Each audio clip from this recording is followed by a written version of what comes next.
It is 6:32 a.m. this Tuesday morning. Good morning and welcome to Good Morning Uganda, where you get live updates and all the latest updates in the world of news, but also topical discussions. My name is Olive Monica Najuma, together with Chantal Olive Akandinda and Jerome Paul Sonko over there in Studio B. And right next to me is Mr. Chirabo Robert Nyonyintono. Now, the Olympics are raging and conversations are ongoing.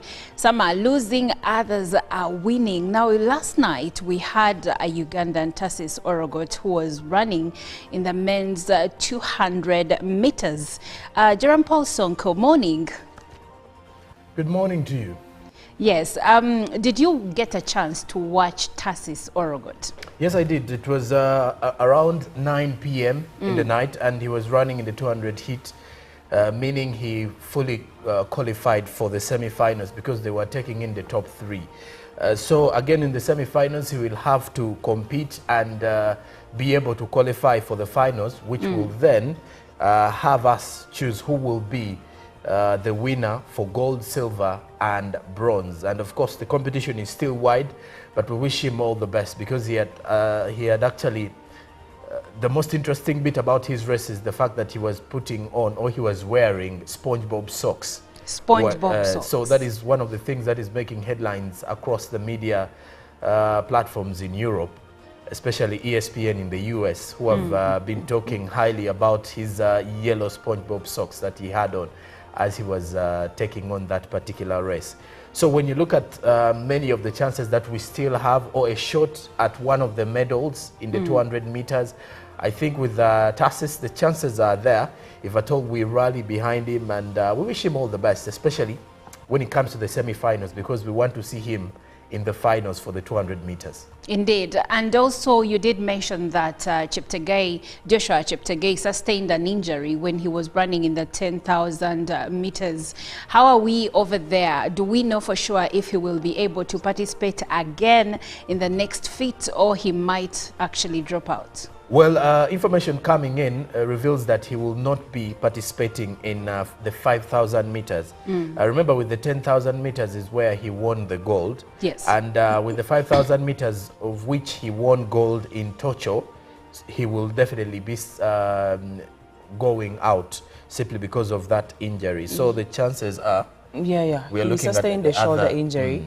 And this is after the rest. During the celebration, someone came and I think they jumped or something like that. And it seemed, yes, it seemed a bit, okay in the beginning, but on Saturday he could barely, do anything, and that is why there is a conclusion that he's most likely not going to be participating tomorrow. Yes, the games are tomorrow. Yes, in tomorrow's games. Yes. So we shall be looking at other athletes such as Jacob Kiplimo to see that gold returns home in the Olympics of 2024. Okay, and where is Parish Chemtai? Well, Parish will be heading into the finals to see whether she'll be winning the 300 meter steeplechase. And well, that is where you're running while, jumping the hurdles and then falling in the water and then continuing with the race. I think we've been able to see quite a number of those levels of running or athletics in the Olympic Games, and the chances are so high that she can actually win gold because she's one of the favorites. However, she's highly expected to be facing some huge competition coming in from the Kenyans, who are yet to also, because just yesterday Kenya won their first gold and silver. But when you look at the steeplechase, I think they're also looking at Parish Chemtai because they know her so well. Yes. And they know she can definitely cause an upset when it comes to winning the gold because she's highly expected to emerge victorious in that race. Well, we pray for our Ugandan team to bring more and more gold back home. We already have gold, but so much more can be brought home. So we are looking at Chiplimo, Chemtai, and of course Tassis Orogot. Are those the only ones we are remaining with in the ongoing games? Well, I'm trying to look through to see which other athletes do we have, but I'll be giving you more details, I guess, after we are done here with this first segment. Okay, thank you so much. Now, the lady right next to you looks very beautiful. Good morning, Chantal. Good morning, Olive. How are you today? I'm great. How are you? I'm great. I like your dress. Oh, thank you. For a particular reason. It has pockets. Ah, yes. It is usually an addition when a lady's dress has pockets, but these guys will not understand it. No, they won't get it. They don't understand the excitement of a dress having pockets. A dress having pockets, it is a concept that has not been understood by men, and I doubt it will be understood anyway. But good morning, our viewer, and thank you for joining us. We are looking forward to sharing great conversations with you this morning. So, Chantal, have you been following the Olympic Games in France? I have tried my best to follow, especially some of the times that the games run and all. You're either still on the way home or you're trying to catch some sleep. Oh, I agree. What has stood out for me in these games is that for some of the people that have lost, some of them have lost for where there is like a 12 seconds difference, 1 second difference. It's really a tight race in all the games. And I see the pain of the losers. There is a lady I was watching and she celebrated a little too early. She was almost at the finish line. And then when she put her hands up to celebrate, the person behind her just went just like 1 second and she lost the gold to that person. You see what happened with Cheptegei? Previously, he had run for 27 minutes, 7 seconds and 17 microseconds. And this time round, he ran for 26 minutes, 43 seconds and 14 microseconds. That is in the 10,000 meter race. So each second counts. And each microsecond. It does count. Wow, tough competition it has been in France today. Well, I would like to know, Mr. Chirabo Nyonyintono, are you watching the Olympic Games? I'm trying to catch up with a few, though I go much so where Uganda is participating.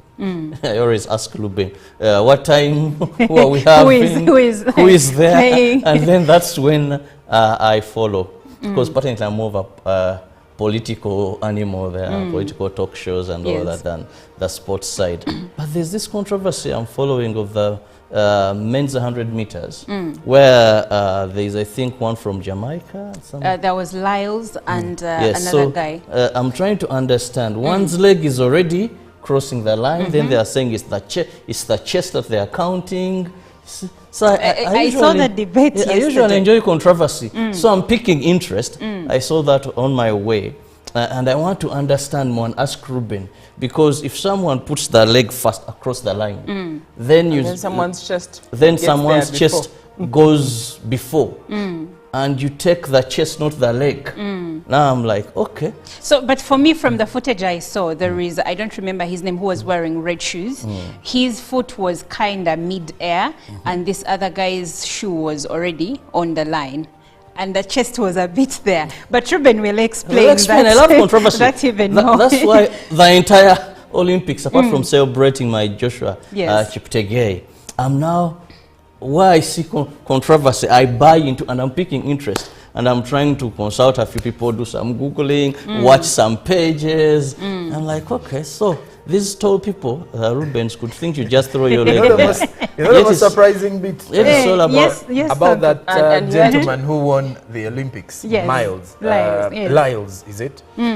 Before the Olympic Games, he actually mocked the NBA of USA by asking, why does the NBA always have the title World Champions, yet the win of the NBA is in the US? And trying to, to dig towards the organizers of the NBA, telling them that you cannot say you're world champions, yet the competition is only in the US, because the world has so many countries. And so when he won, on the other side of things, not so many Americans were happy about it because of what he had, because of the comments he had made before the Olympic Games. And I remember him saying, I told you, USA. I told you.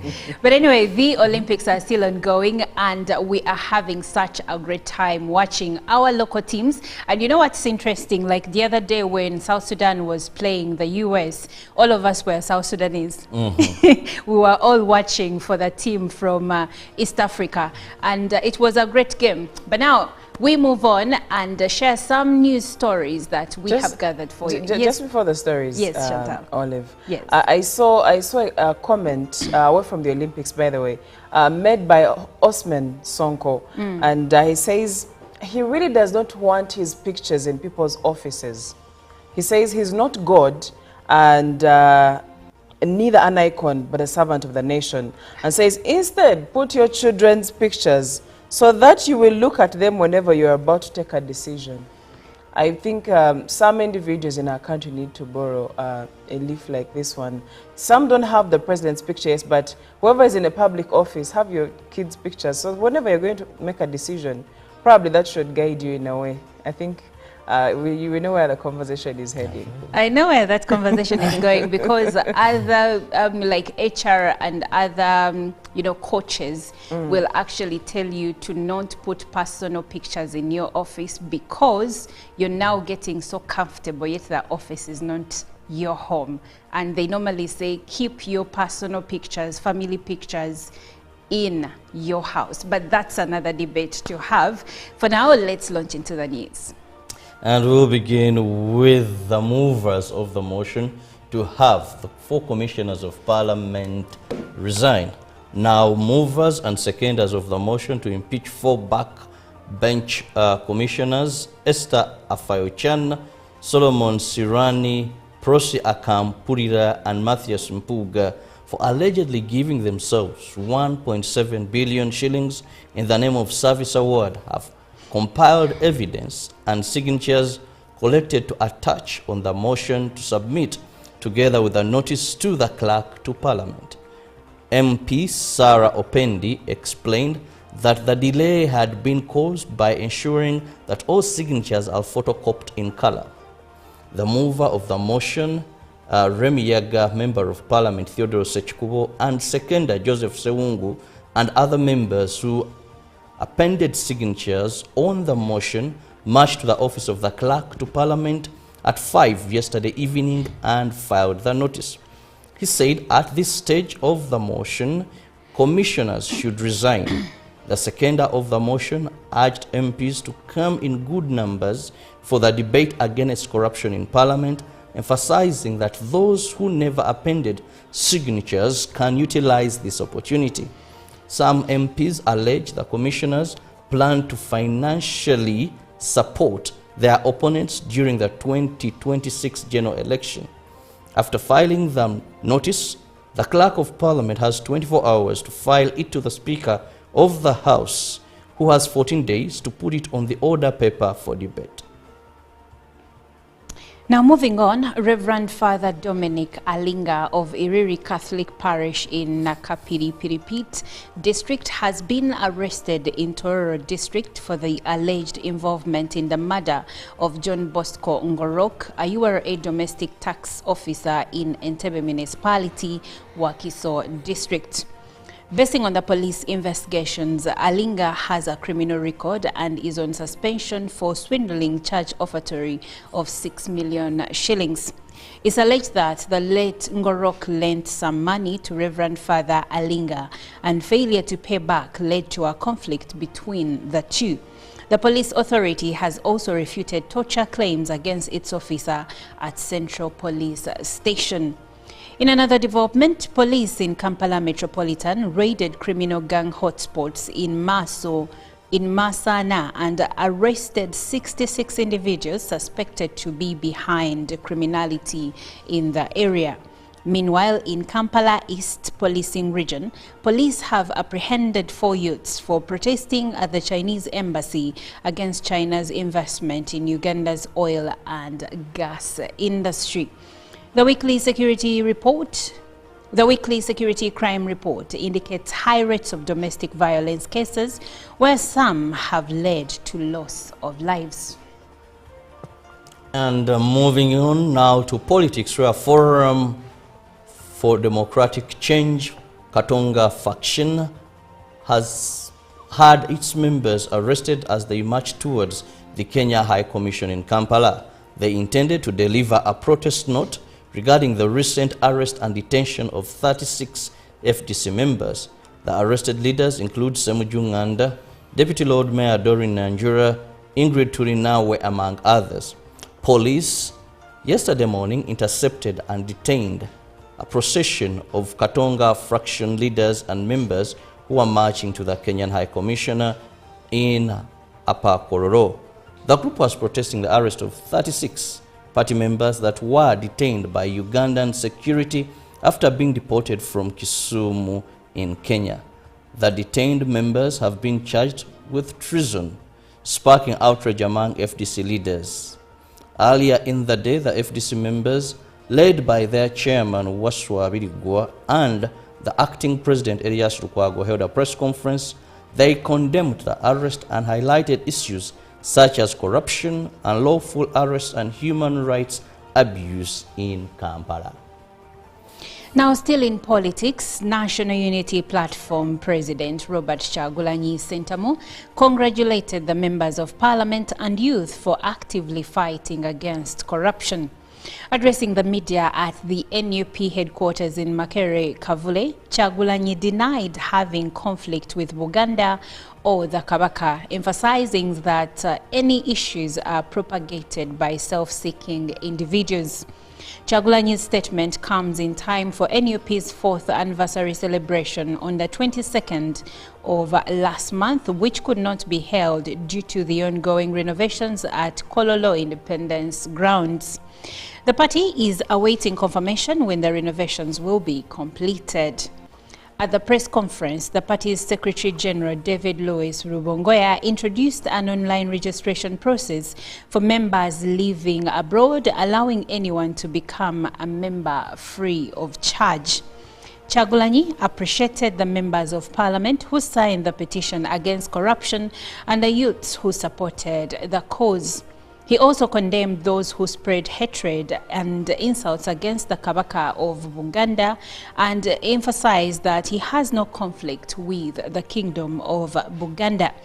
The leader of opposition, Joel Senyonyi, demanded the freedom of NUP members currently imprisoned. Well, that does it for our local news. Now let's look at what we have in international news with Chantal.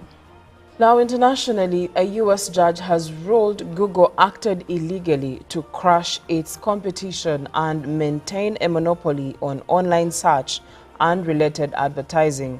The landmark decision yesterday is a major blow to Alphabet, Google's parent company, and could reshape how technology giants do business. Google was sued by the U.S. Department of Justice in 2020 over its control of about 90% of the online search market. It is one of several lawsuits that have been filed against the big tech companies as U.S. antitrust authorities attempt to strengthen competition in the industry. This case has at times been described as posing an existential threat to Google and its owner given its dominance of the search and online advertising business. It is unclear yet what penalties Google and Alphabet will face as a result of the decision. The fines or other remedies will be decided in a future hearing. The government has asked for structural relief, which could, in theory at least, mean the breakup of the company. In his decision, U.S. District Judge Amit Mehta said Google had paid billions to ensure it is the default search engine on smartphones and browsers. Away from that, Vice President Kamala Harris is expected to announce her running mate by Tuesday morning, which happens to be today, ending 2 weeks of intense speculation as the U.S. hurtles towards November's presidential election. Ms. Harris interviewed several top contenders in Washington, D.C. over the weekend, including Josh Shapiro, Tim Walz, and Mark Kelly.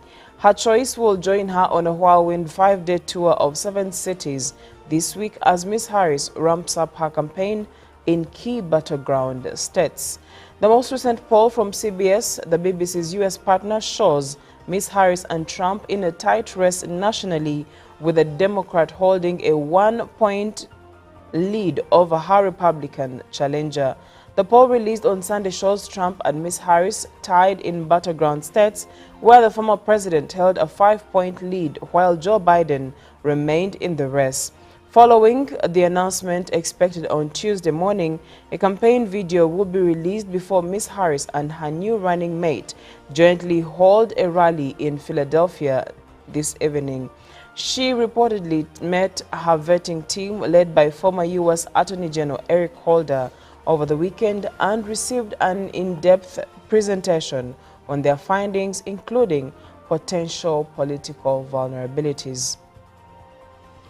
Moving on, security forces in Somalia's southern city of Kismayo have seized hundreds of Islamic face veils from female residents, the city's police chief says. Wasame Ahmed Gel told State TV that authorities have been conducting operations to fight the veils, also known as niqabs. The crackdown was sparked by concerns that jihadists could conceal their identity and carry out attacks, Mr. Wasame said. Large parts of southern and central Somalia are controlled by Al-Shabaab, which is affiliated to Al-Qaeda and has waged a brutal insurgency for nearly 20 years against the UN-backed government of Somalia. On Friday, dozens were killed in an attack at a popular beachfront location in Mogadishu, the capital. Officers in Kismayo have been confiscating the veils by stopping women in the streets and forcing them to remove the garment. The operation began last Wednesday, Mr. Osame said. Women caught wearing niqab, which covers the whole face except for eyes, also face jail time or a fine. And that leads us to the end of our international news this morning. Now, we do have the dailies, and Jerome Paul Sonko will be taking us through what the dailies from Uganda, Kenya and Tanzania have for us this morning. Well, we start off with the new vision from Uganda's perspective. Members of Parliament asked for 2.9 billion shillings bribe. This is according to the Human Rights Commission boss. Wangadia gives shocking details to court. More of that report is in the new vision today. The new PDF offers a word of wisdom to the young people. In the opinion, read about it as Gabon president tours military facility in Uganda. Details emerge on priest accused of murder. Find details in the new vision. Then we move to the Daily Monitor. Priest in taxman's death was on suspension. More of the investigations. The illustration showing how the incident happened. There is a clear illustration according to what the investigators have so far found in today's Daily Monitor. Then 3 legislators in budget corruption get temporary relief. And then National Council for Education and Universities lock horns in quest to pick representatives. As M23 rebels mount pressure in DRC after capturing 3rd post. Then also, under pressure DPP drops idle and disorderly charge. That and more is with the Daily Monitor.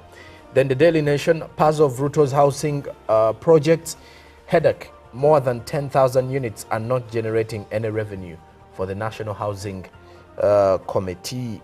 And you can read about that in the Daily Nation. Now, the 2027 calculation in Rising Stars of Kalonzo Natembeya in Mount Kenya.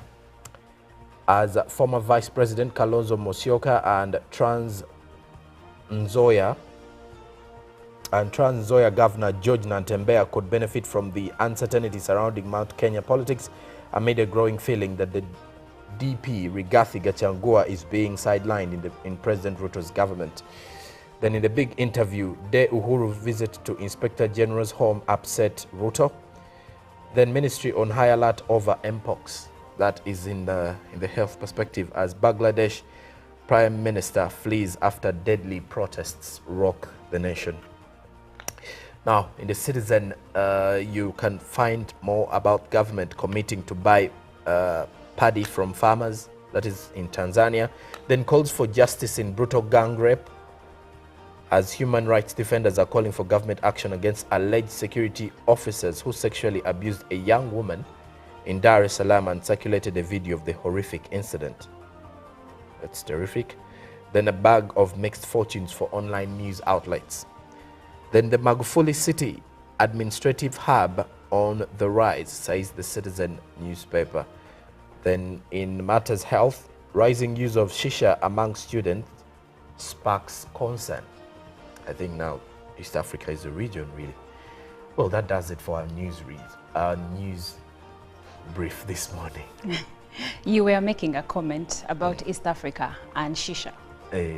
Because I've been reading on this particular report showing the rise of shisha uptake is becoming a worrying thing or concern. Shisha is more dangerous. For students. It's even more dangerous than cigarettes. And when you look at how our students in Uganda love shisha, I think East Africa is a region, or Africa is a region. There is cause for alarm, cause for concern when it comes to shisha intake. Many youth don't know that it actually has tobacco in it, tin and tar in there, and they're taking it in quite huge amounts. So it is really sad. Hopefully in a few years we are not going to be grappling with TB issues as a result of shisha intake. But anyway, we are going to take a short break. Now, if you loved reading in high school like I did, you must have read the Sweet Valley High book series. Now, Francine Pasco, who is the creator of the Sweet Valley High book series, has died at the age of 92. Francine revolutionized adult publishing, and I think he did this so that the J.K. Rowlings of Harry Potter could walk. May his soul rest in peace. We move on, and Joshua Baraka is giving us dreams. It's in the world of news, but also topical discussions. My name is Olive Monica Najuma, together with Chantal Olive Akandinda and Jerome Paul Sonko over there in Studio B. And right next to me is Mr. Chirabo Robert Nyonyintono. Now, the Olympics are raging and conversations are ongoing. Some are losing, others are winning. Now, last night we had a Ugandan, Tassis Orogot, who was running in the men's 200 meters. Jerome Paul Sonko, morning. Good morning to you. Yes. Did you get a chance to watch Tassis Orogot? Yes, I did. It was around 9 p.m. in the night, and he was running in the 200 heat, meaning he fully qualified for the semi-finals because they were taking in the top three. So again, in the semi-finals, he will have to compete and be able to qualify for the finals, which will then have us choose who will be the winner for gold, silver and bronze. And of course the competition is still wide, but we wish him all the best because he had actually the most interesting bit about his race is the fact that he was putting on, or he was wearing, SpongeBob socks. SpongeBob socks. So that is one of the things that is making headlines across the media platforms in Europe, especially ESPN in the US, who have been talking highly about his yellow SpongeBob socks that he had on as he was taking on that particular race. So when you look at many of the chances that we still have, or a shot at one of the medals in the 200 meters, I think with Tassis, the chances are there, if at all we rally behind him, and we wish him all the best, especially when it comes to the semi-finals, because we want to see him in the finals for the 200 meters. Indeed. And also you did mention that Joshua Cheptegei sustained an injury when he was running in the 10,000 meters. How are we over there? Do we know for sure if he will be able to participate again in the next feat, or he might actually drop out? Well, information coming in reveals that he will not be participating in the 5,000 meters. Remember, with the 10,000 meters is where he won the gold. Yes. And with the 5,000 meters, of which he won gold in Tokyo, he will definitely be going out simply because of that injury. So the chances are... We are he sustained a shoulder injury. And this is after the rest. During the celebration, someone came and I think they jumped or something like that. And it seemed, yes, it seemed a bit okay in the beginning, but on Saturday he could barely do anything, and that is why there is a conclusion that he's most likely not going to be participating tomorrow. Yes, the games are tomorrow. Yes, in tomorrow's games. Yes. So we shall be looking at other athletes such as Jacob Kiplimo to see that gold returns home in the Olympics of 2024. Okay, and where is Parish Chemtai? Well, Parish will be heading into the finals to see whether she'll be winning the 300-meter steeplechase. And well, that is where you're running while, you know, jumping the hurdles and then falling in the water and then continuing with.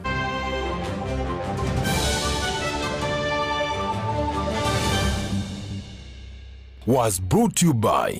I'll call you every day, yeah, yo, baby, don't know. You can now get all the Chibuzi out with MTN voice bundles. Call all networks. Kubei Dondoro. Buy a 25-minute voice bundle for only 1,000. Or buy any daily voice bundle of your choice. Dial *100 *21# and select daily or use the My MTN app. When we talk together, we are unstoppable.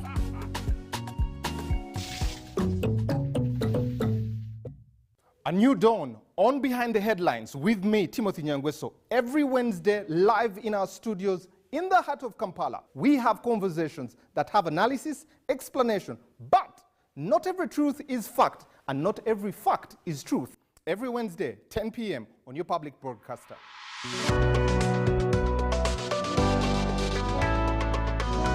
All on your public broadcaster. UBC, inspiring Uganda.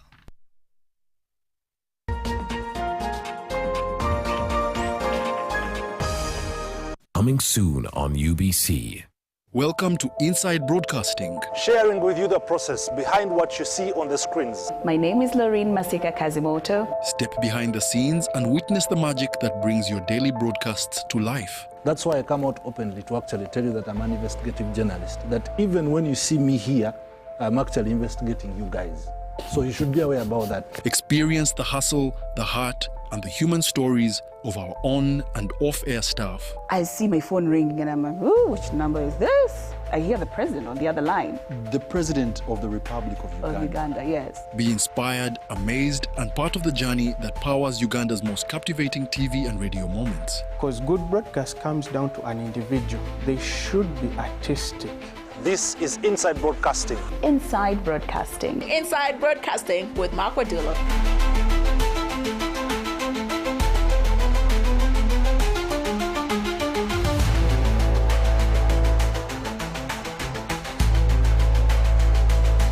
Coming soon on UBC.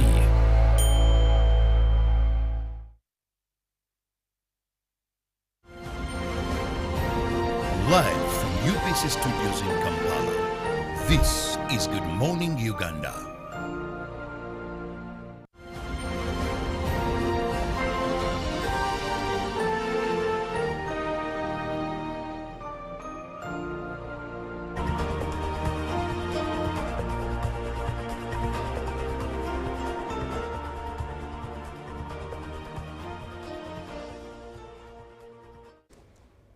Now, some people believe that there is an intentional move that is to paralyze universal primary education schools, that is UPE schools. And why is this? A number of teachers on government payroll that are teaching in these schools are seeking early retirement. And their requests, by the way, are being granted to retire early. Now, those that are not yet qualified for early retirement are just absconding from work. So the question here is, why are teachers retiring early? Is it because there is a ploy to frustrate UPE schools, or it is because teachers have decided to try, their hands at something else or something better, something with better rewards? It's a huge conversation given that 85% of Uganda's children depend on UPE schools for their education. But now you'll find that in some districts, a school that has 7 classes from P1 to P7 actually has only 4 teachers that are teaching in all these classes, which means this is affecting the teacher to pupil ratio. And what that also means is that the children are not getting enough from the teachers, because the teacher is going to be overwhelmed because of the numbers. And also there is so much 4, 5, 6 teachers can do in a school that has 7 classes and many learners. This is the conversation we are having, and would like for you to be a part of this conversation and tell us, do you think that teachers are retiring because they are trying something new? They want to do something better? Because also, after the advent of COVID-19, many teachers tried businesses since our schools had been closed for 2 years. And when the lockdown was lifted and children went back to school, schools were reopened, some teachers decided not to go back to teaching. So could this be a spiral effect from the COVID-19 manenos that we had in the country, or it could be something bigger? What's your say? Join us through WhatsApp number 0709-602-592.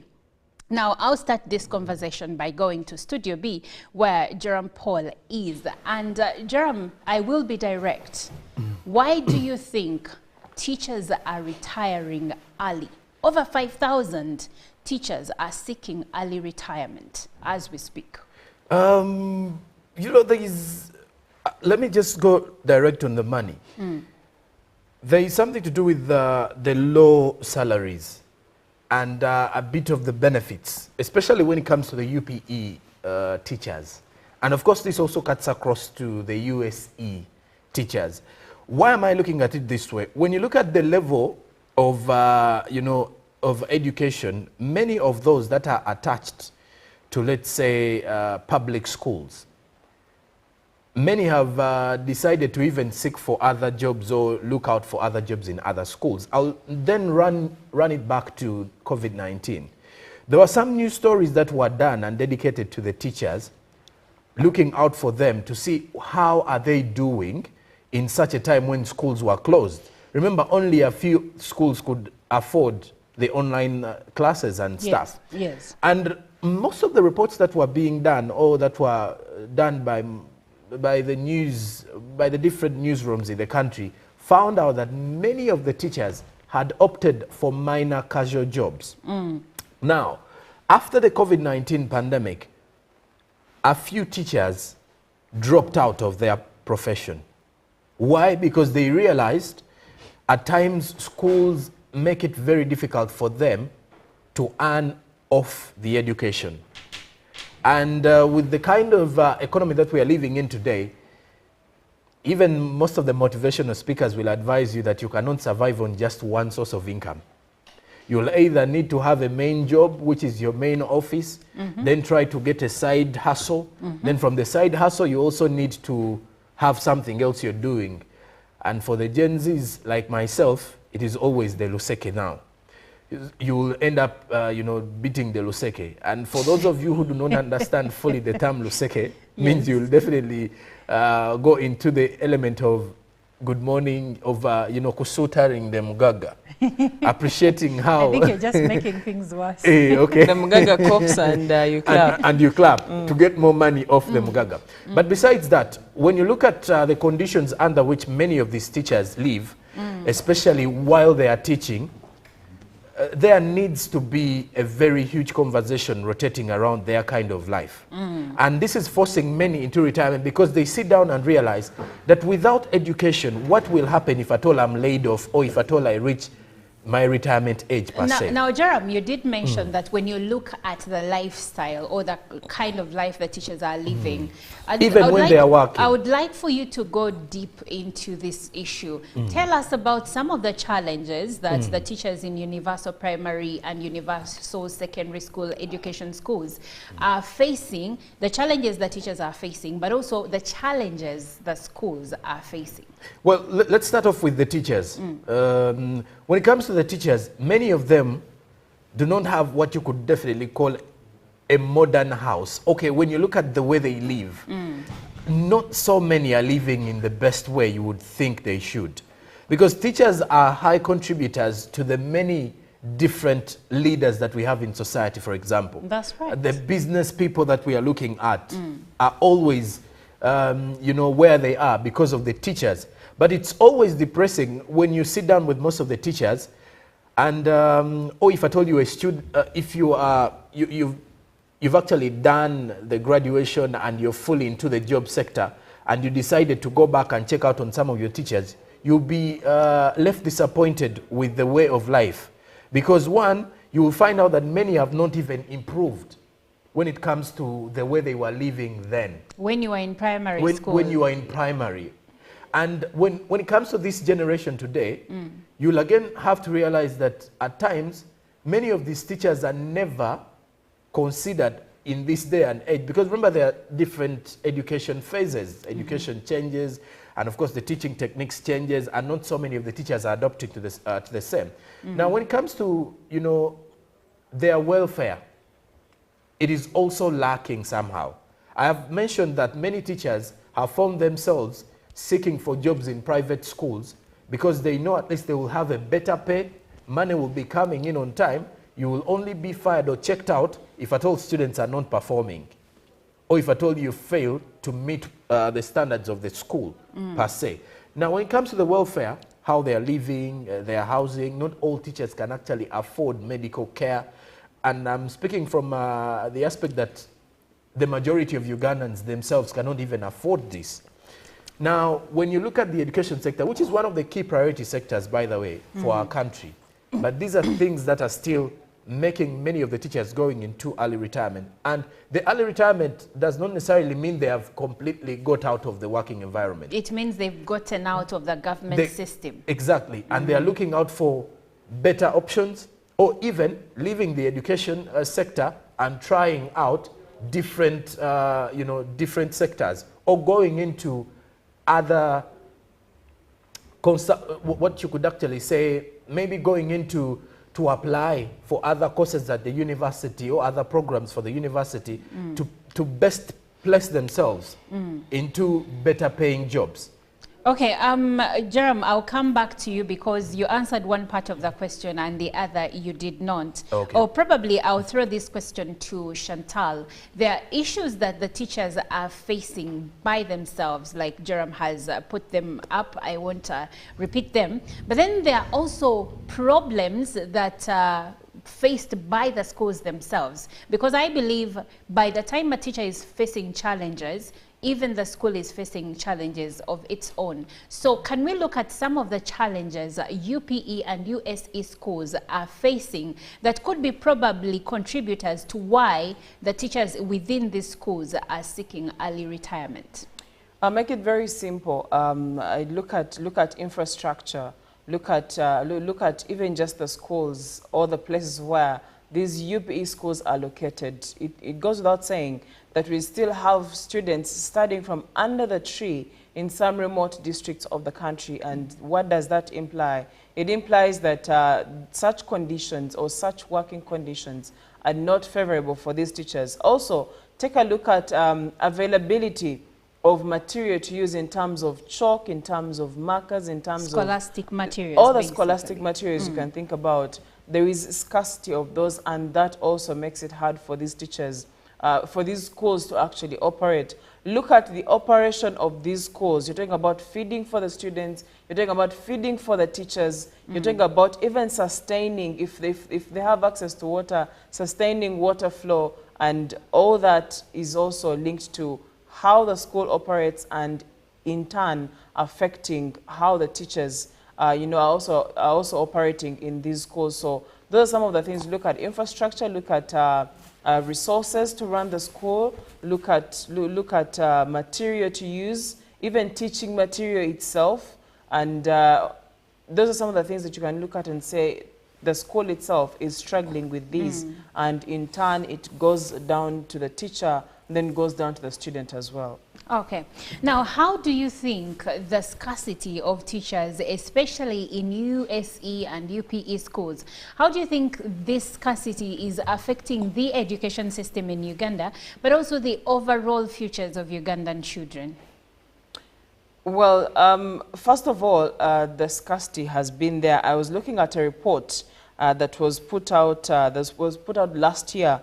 And still government was trying to see how to replace over 5,000 teachers and non-teaching staff that were nearing retirement. This was last year. So if we're having early retirement of some individuals of about 5,000 teachers again this year, and now this is early retirement, then what does that imply? That means that you're going to be looking at a shortage of teachers, that which we already have meanwhile. So that means if it has been detrimental, it's going to be, what's the worst that can happen if it's not detrimental?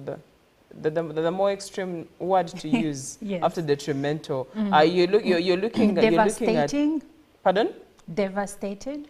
It could, yeah, we can use devastating. So you're looking at the quality of the students we are putting out reducing, because even now the students are not getting the lessons they're supposed to be getting. You're looking at some teachers taking on more roles. That means it's going to be even more tiresome for some of these teachers. So you're looking at some schools or some students not getting teachers at all. And these are things that are already happening in some of these areas, where a teacher is juggling both private and a public school, but they give more time to the private school because it's the one with the paycheck. Well, we are asking what you think could be the driving cause of many teachers seeking early retirement. More and more teachers, right now, over 5,000 teachers are seeking early retirement. Now, most of these teachers are in public schools, which you may also refer to as UPE and USE schools. And according to some reports in the media, it shows that some schools that have 7 classes have as low as 4 teachers attending to all the learners. Now, it also mentions that over 85% of Uganda's children depend on UPE and USE schools. So if they don't have enough teachers, how could this affect Uganda's education system, and how could this affect the future of Ugandan children? You can share your views regarding the same on WhatsApp number 0709 602 592. On X, the hashtag is UBCGMU. You can also send a text message on the same number that is on your screen, but please do not call, and when you text, kindly leave your name. Now, Mr. Nyonyintono, conversation here on teachers and schools, basically teachers seeking early retirement. Most of these are government teachers. So in your opinion, what do you, when it shows that probably the government has failed to handle this problem. And how do you think this is going to affect the quality of education in UPE schools? To start with, the quality has already been affected for a long period of time. And now teachers are so resigning. This, you know, the education question in this country is very broad. And it has a number of issues. First, the limited funds given to education. When I looked at our budget, I saw human capital development. But how much of our budget goes to the education sector? Because I love cows. But you see, a cow can only give you milk when you feed it. I can sell a Frisian to you. And I tell you this cow will be able to give you 25 liters a day. It's been giving me 25 liters. You take it to your place and gives you 10 liters. Your feeding is bad. Now, children in rural areas are not less bright than those in urban centers. But the challenge is the education system. For example, previously, per child in UPE, government was giving 17,000 a year. Olive, 17,000 a year. Divide that by 3 terms. How much is a term, this one child, that government is contributing? Even the math is not mathing. Because look at that amount of money. Look at the infrastructure. Not to say, and I want to be very clear, that there hasn't been something done. It's been done, but the pace is so little. Now, look at a teacher in a universal primary school. This teacher is not even earning 600,000. The school has no staff quarters. the teacher travels long distances to get to school. But this teacher knows, if I retire, my retirement benefits, if I get that lump sum, I can invest in something and leave the teaching profession and be better. I see where you're coming from. If I'm working at UBC and I'm getting very little money, but I know if I retire, maybe I'll have my 30 million. As Now, your retirement benefit. As my retirement benefit. So why not retire early when I'm still energetic? I can invest in something and live a better life than stay in this life till I clock that age of 60 to retire, when even I can't invest so much. You could invest, but you do not have You the put energy the to energy run because they the look at what can business. they invest in. That is why sometimes you see when people retire, all they know is building rentals. And by the way, so let me just drive this home, Sonko.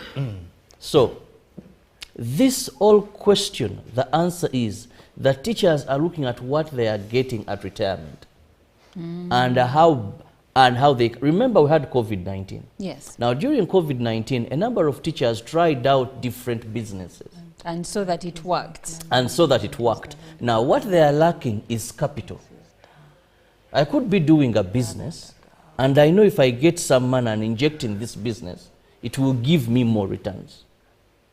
Okay. Sonko, you wanted to add to this?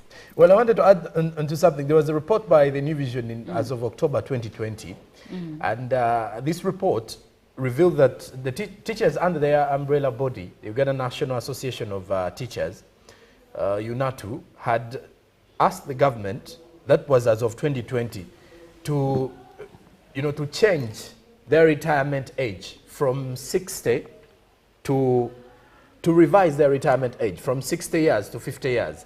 And reasons behind it, some of those that Robert has shared, that they looked at the fact that if they retired at 50, they would then have time to concentrate not only on businesses, but many have also revealed that they even have less time to even concentrate and pay attention to their family, issues and things like that. And with the early retirement, they kind of think that if they retire earlier, it would give them the chance, one, to easily benefit from their retirement or from their retirement benefits, and then to also easily focus on other things that they find more productive than in their age, in an age that is still giving them the energy to even concentrate, because if they go at 60, you never know what happens when you are at that age. That is so actually around that age. That is what's it called? The life. The life expectancy is about 63. Is about 63. So if you're going to retire at 60, it means. And to supplement and further drive this point on Yes. fellow Ugandans, recently we pushed for midterm benefits of NSSF.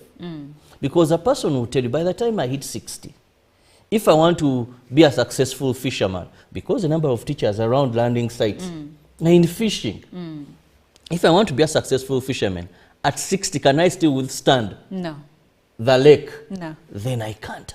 If I want to be a successful trader, the math running here and there. Around, you people who are not teachers and benefit from NSSF, called for midterm benefit. That instead of giving you that money.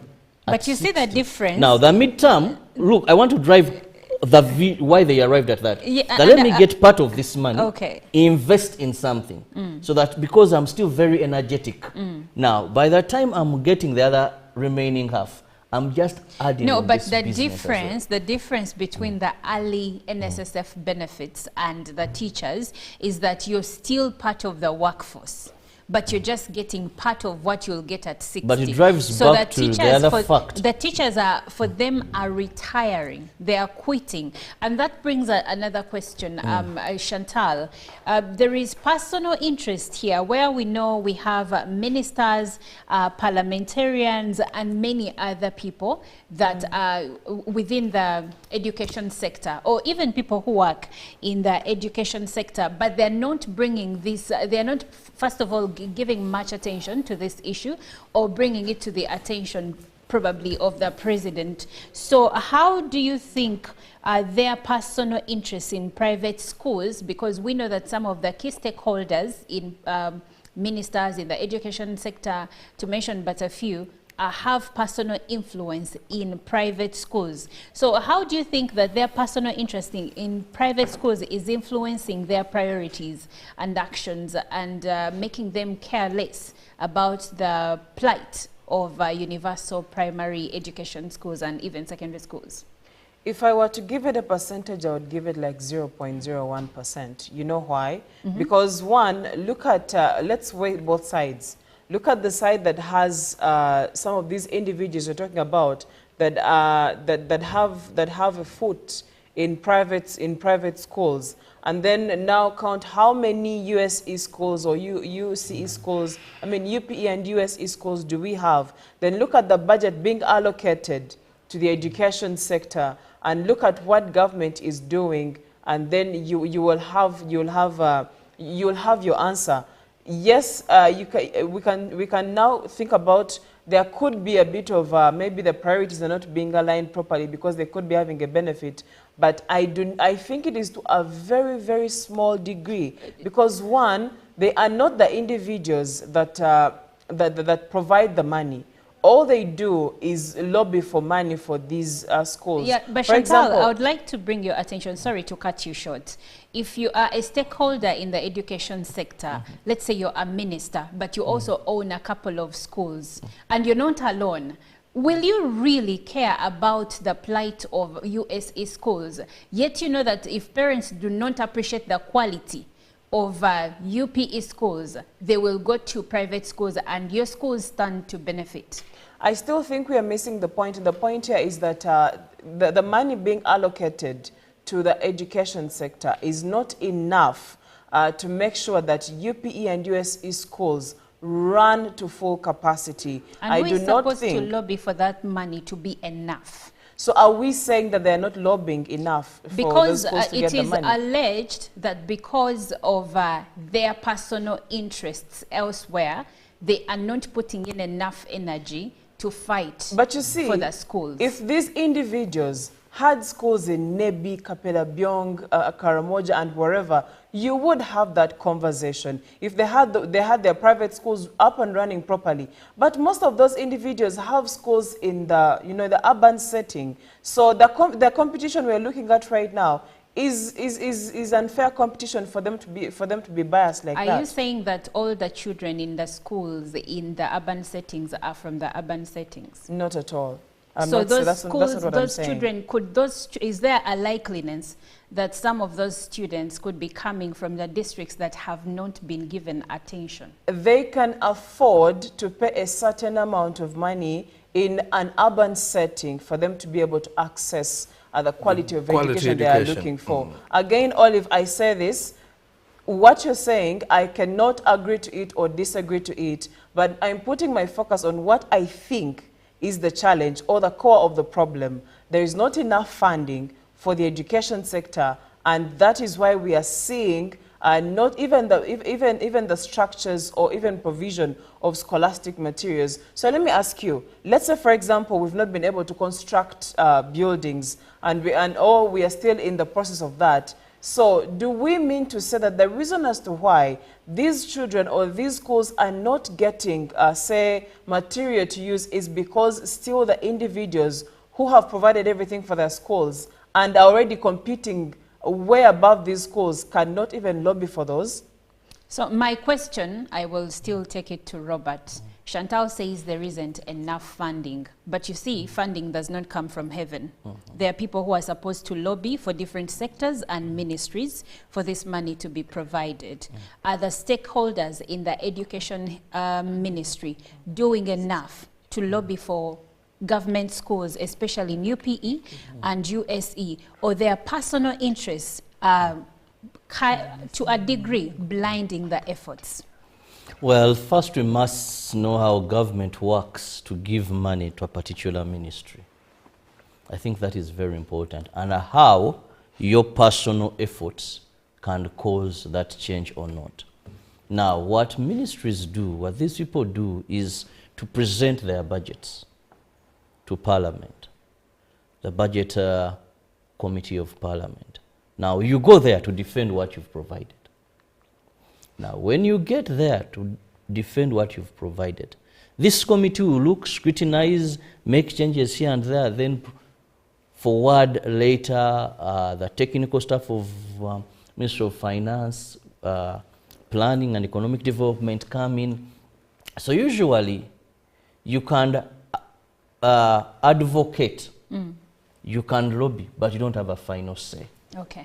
That is the biggest challenge here. And that's why I cannot take on these people because they do not have the power to pull from the pool. They can just keep on airing their views, bringing their budget. But remember, what are the national priorities? If the national priorities don't have education as top priority in terms of funding, that is where the challenge comes. But briefly in a second, you talked about conflict of interest. Now, the children you see in universal primary education, majority of them would want to be in private schools, but they just cannot afford. However much you make these private schools so good and the universal education schools so bad, I guarantee you, still these children have no capacity to come to these good schools you're talking about. That's why you have high level rates of school dropouts. Well, they Robert, don't have the money. I hear Can you take your child to universal primary education? Well, if it was good enough, I would. And I believe this is where Ugandans want things to be. So even if you make them very worse, and they are these can't afford, they will not come to your schools. That is the truth of the matter. And the truth of the matter can only be handled by more funding and better policies when it comes to universal primary education schools and universal secondary education schools, so that the teachers stop retiring or stop seeking early retirement. Now, we will be closing with a comment from Cricket Derek Gagamel from Makindye, who says, most teachers think they have done enough but not appreciated. Their salaries don't match their efforts. Teaching is one of the professions which is a bit stressing but still needs much time to focus, make research and still take care of the students. So teachers co-parent, but with all that effort, at times challenges like peanut salaries, late payments, low standards of living, high debt because they are paid monthly, so they fail to afford some daily needs. All the above force majority to retire early and maybe opt for something better. And he says not. Teachers are the pillars of every essential profession. So to whom it may concern, don't take them for granted. That is from Cricket Derek Gagamel from Makindye, Luafu. We will be ending the conversation right here. I'm Olive Monica Najuma, and you are still watching Good Morning Uganda.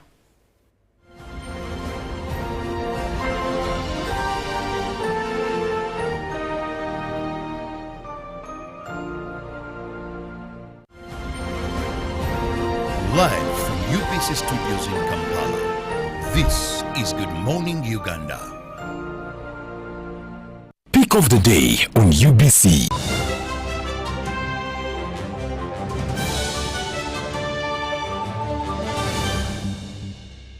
Was brought to you by You can now get all the Chibuzi out with MTN voice bundles. Call all networks. Kubei Dondoro. Buy a 25-minute voice bundle for only 1,000. Or buy any daily voice bundle of your choice. Dial *100 *21# and select daily, or use the My MTN app. When we talk together, we are unstoppable.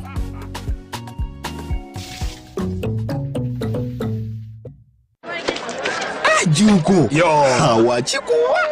Check the shopping, man. What's your secret? Haven't you heard of the Parish Development Model PDM? Yes, I did, but I thought it was just a talk. No, it is real. I and a few friends together formed a circle, accessed money from the PDM, invested in a portrait project, and now things are moving.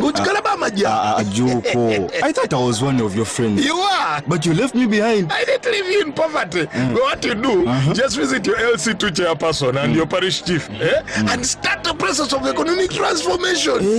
Just like that. The parish development model is an initiative from the government of Uganda through the Ministry of Local Government, designed to transform all lives of Ugandans for the better.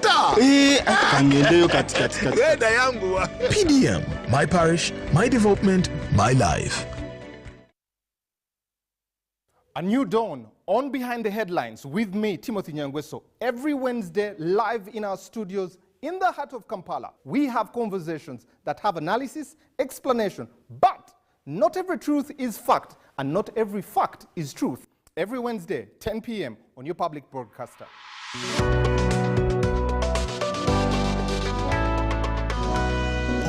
on your public broadcaster, UBC, inspiring Uganda.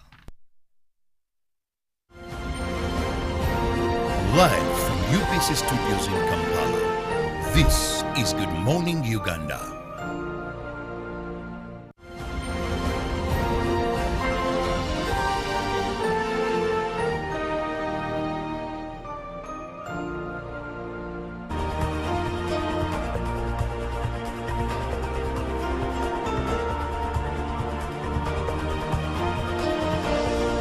So more and more people find wild animals in their gardens because they have nowhere more to hide. So they seek refuge in bushy areas and things like that.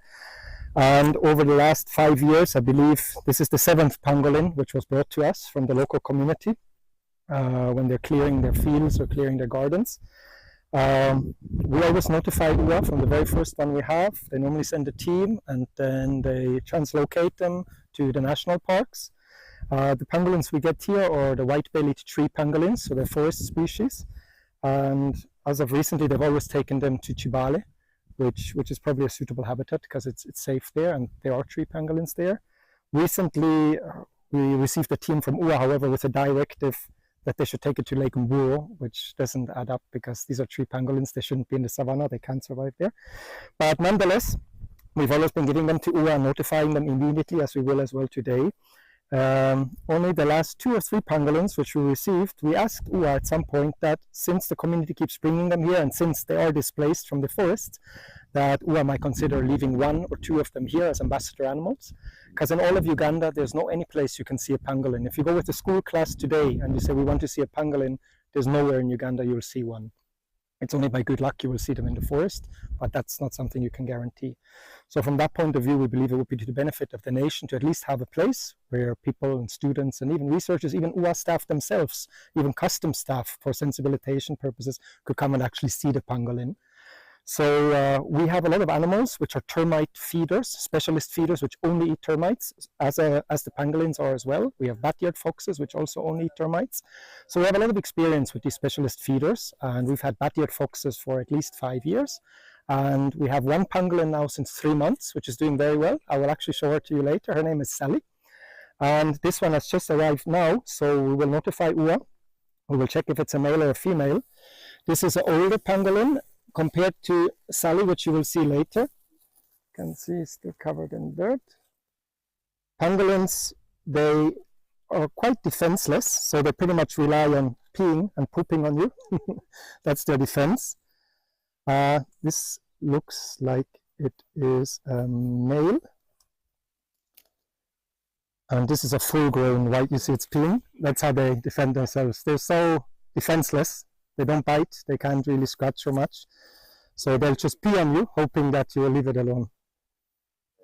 They're beautiful animals. Unfortunately, highly trafficked for Chinese traditional medicine purposes. But they're the most humble, most gentle, most friendly animal, other than peeing on people. I think we can put her back so that she doesn't get stressed. They're friendly, very, very friendly and harmless. Okay, let's just temporarily put her here so that she can relax. Okay, so this is Sally. Sally is a white-bellied tree pangolin. We've had her now for 3 months. She was rescued by the community, or let's say found by the community when they were clearing their gardens. Same like the pangolin which you saw them bringing today. We've today received the 7th pangolin over the last 5 years from the community. The reason why they keep finding them is because, as you know, the forests around Mityana and Butambala districts have been cut down over the last few years. There's very few forests left. So a lot of animals have been dispersed from their habitats. These pangolins are forest dwellers normally. So now that the forests have been cut down, they are moving into people's gardens and patches of bush. So people do find them more and more. And when they do come across them over the last few years, our community, since they know we work with wildlife, they've been bringing them here for safe custody. Then we notify UA. UA picks them and reintroduces them to safe areas like Chibale National Park.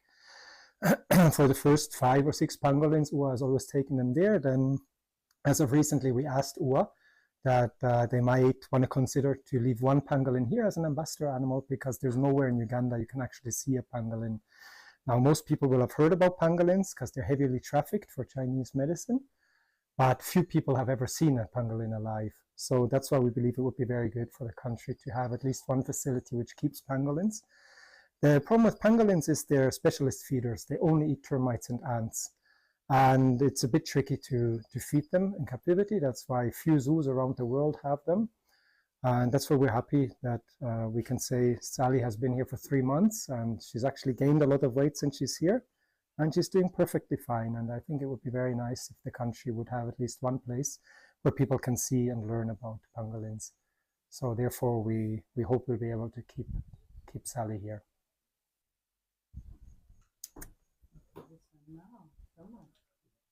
So are you going to be getting the ants and termites? No, we have specialized food for them. In Europe, they've made a formula. It's a powder, which is based on protein and has all the minerals and nutrients which they need for zoo animals. So we are importing specialized food for them, diet, which you mix with water. It's like a porridge, and you feed them. Because it would be hard to sustain to collect that many ants every day, because they eat a lot.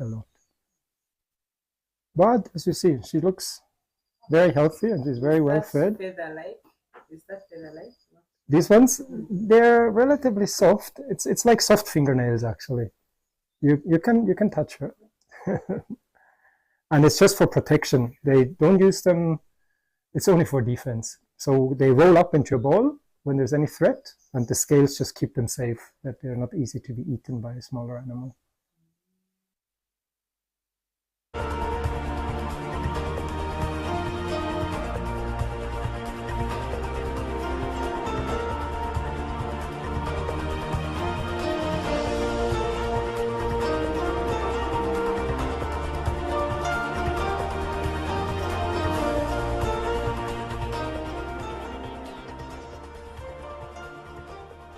Good morning, and thank you very much for sticking around to Good Morning Uganda. Like I said yesterday, I'll be back today this time to give you more from the world of business. And we are going to be starting off from matters telecommunications, because MTN, the MTN Uganda has released the interim financial results for the 6 months ended June 30th, this very year of 2024, revealing a robust 20.4% of growth in terms of service revenue. Now, the company CEO Sylvia Mulinge attributes this success to the resilience of both connectivity and the fintech sectors. With the customer base now exceeding 20.7 million Ugandan shillings, MTN's revenue growth has been fueled by extensive growth investments and an enhanced customer value proposition, which has significantly improved the customer experience for many of the subscribers. Now, the fintech segment in particular has shown impressive growth, which has a 23.5% year-on-year increase.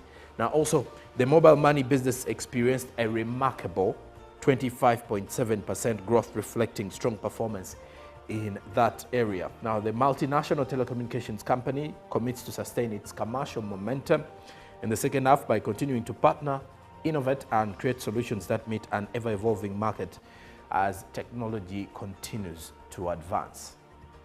With millions of subscribers, of course, MTN continues to ensure that it innovates and tries to fit into a market that seems to be very competitive in regards to the so many internet service providers per se. But when it comes to the competition on the side of communications, let's say making phone calls or mobile connections, the competition is not that stiff as you may think, because their direct competitor is Airtel as of now.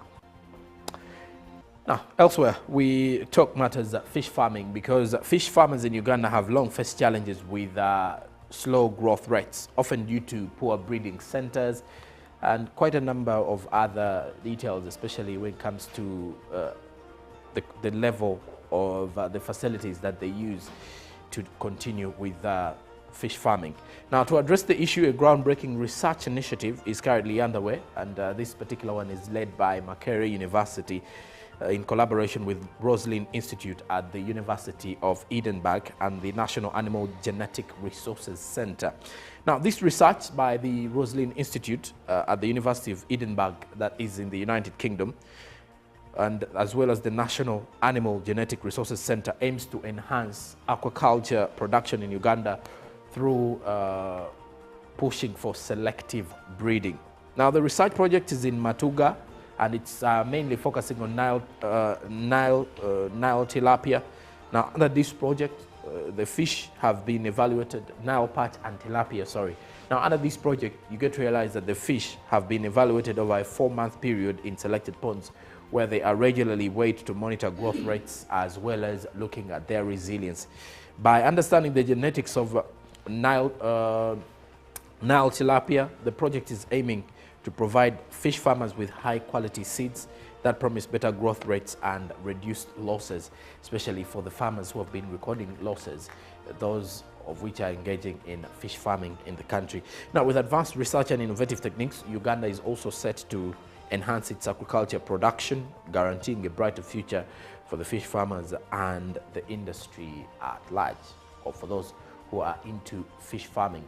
Now, that said, when you look at also the parish development model currently, many of the beneficiaries of the PDM are directly into fish farming, among us those in agriculture, in commercial agriculture.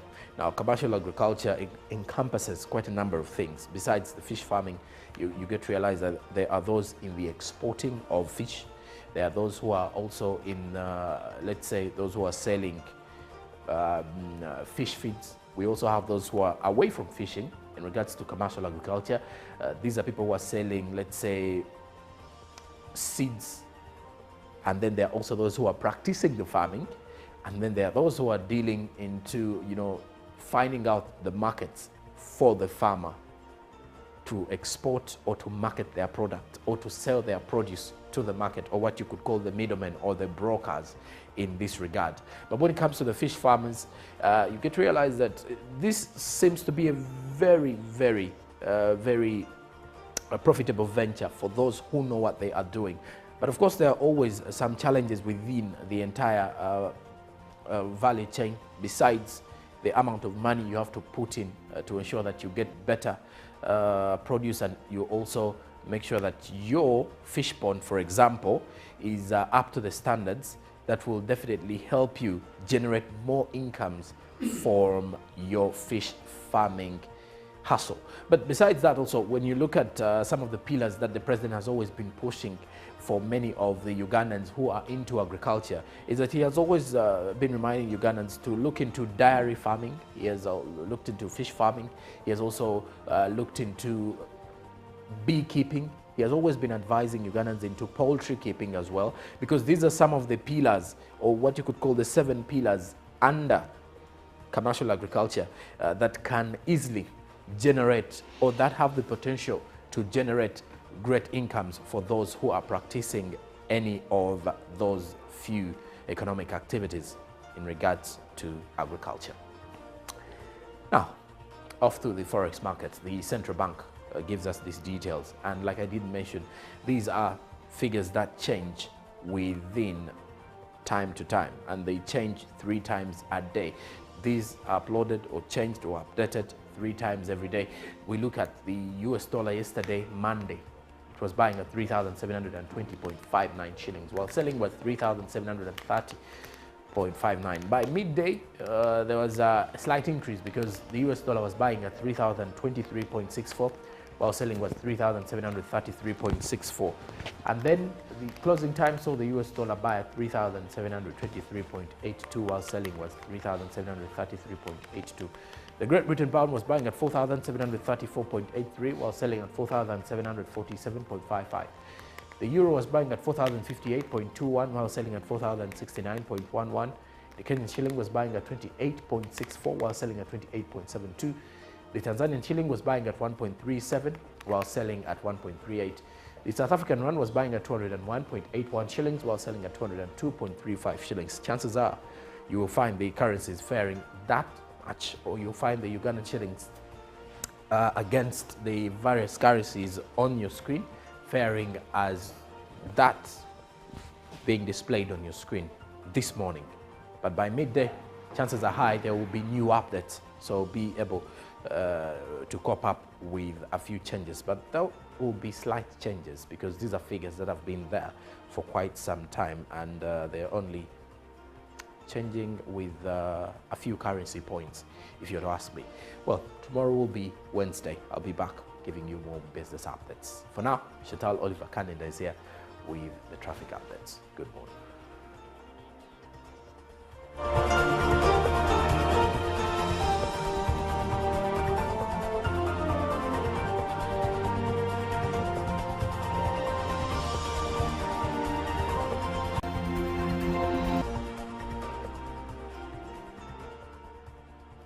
Good morning once again. My name is Chantal and I'm here with the traffic updates. And let's see how we get you to town now. I am at the roundabout that has Grand Imperial, and that side is mad with a lot of traffic, especially for you who's joining the roundabout. As you are coming from Nile Avenue, you'll be meeting a bit of traffic. But when you're coming from Nile Avenue, there is no traffic whatsoever, as you can see.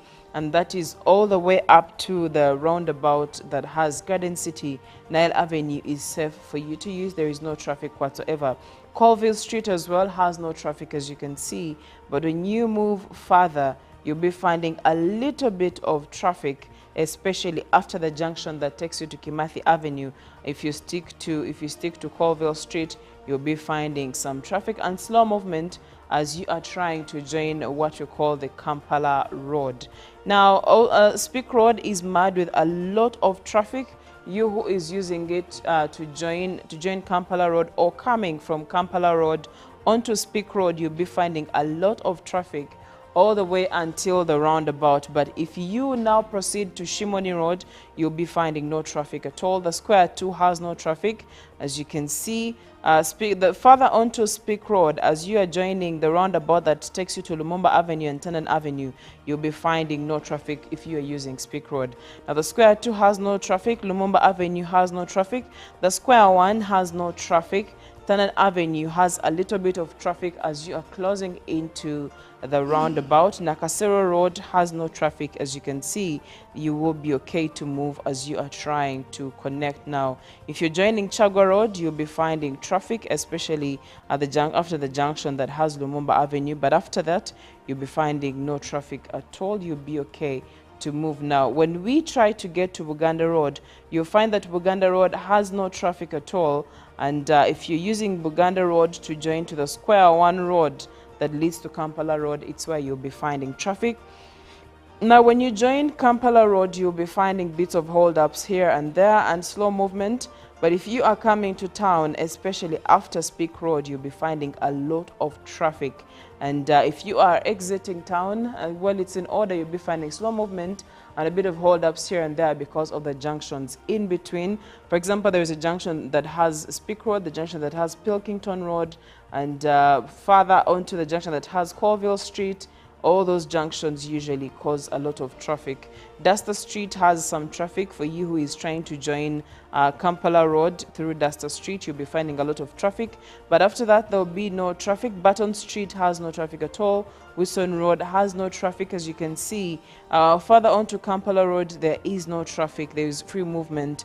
But if you're getting further into town, Benchiwanuka Road is mad with a lot of traffic, as you can see now. Bombo Road has just slow movement, and after that it is all clear as you are now trying to move trying to see how to get to Wandegea side, Makere side, Nachivubo Road side. There is no traffic. Queensland has just slow movement, but nothing to worry about. You will be okay to move. And as you can see, Bombo Road is safe at this moment. You'll be finding no traffic whatsoever. And the only time you will be finding a little bit of traffic is when you are now at the Wandegea lights. Now, what the Wandegea lights will take you, you can choose to join Haj Musa Kasula Road.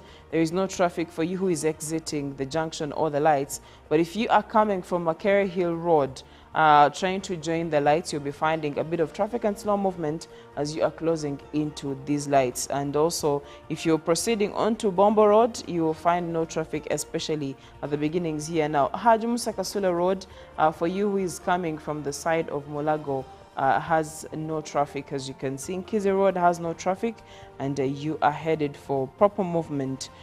Nothing much for you to worry about. But usually remember that Bombo Road usually has a little bit of traffic, especially when you trace backwards.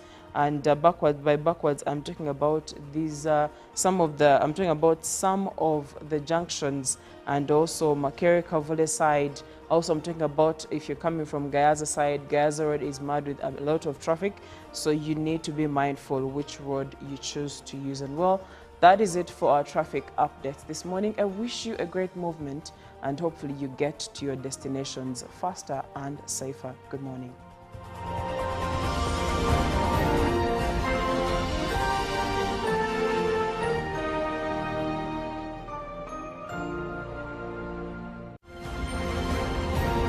Live from UBC Studios in Kampala, this is Good Morning Uganda. Pick of the day on UBC.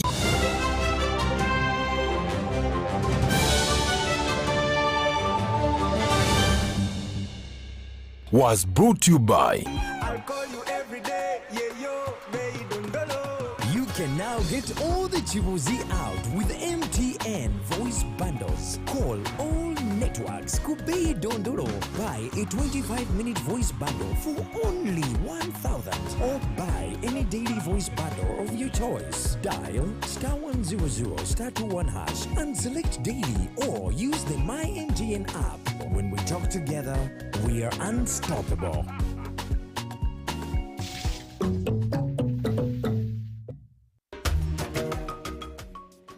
Gange ndetubona Kiranda Amina mu company eya WIB Uganda Limited ndi member. Wemba member company eno weyeida twalinga tutuli bulungi nga abashala abe wakawaka.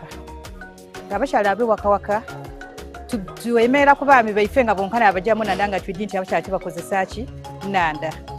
UN Women weyeida yatuteekateeka yatwegesa okulunda engege nga abashala. Twatandika beno okudulunda n'okudirisa n'okolaki twafuna mu ng'abakyala ababujiri district. Abakyala ababujiri district sofa tuli abakyala 14 abakola project eya WIB. Abakyala 14 twayawula mu sectors. Mulimu abakyala ba production, abaliisa, mwaba abakyala ba validation, abongera engege omutindo bayongerako omutindo. Twaba n'abakyala ba harvesting, aba harvestinga. Twaba n'abakyala abakolaki aba marketing.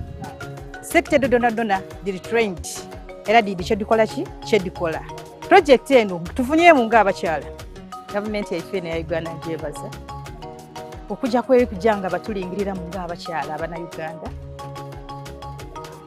eri kujanga eturobingira ebibina bingi. We have UWeb baleta Parish development model, we have Myoga, byona biri kuida muki mu bakyala oba mu bantu abaki aba Uganda.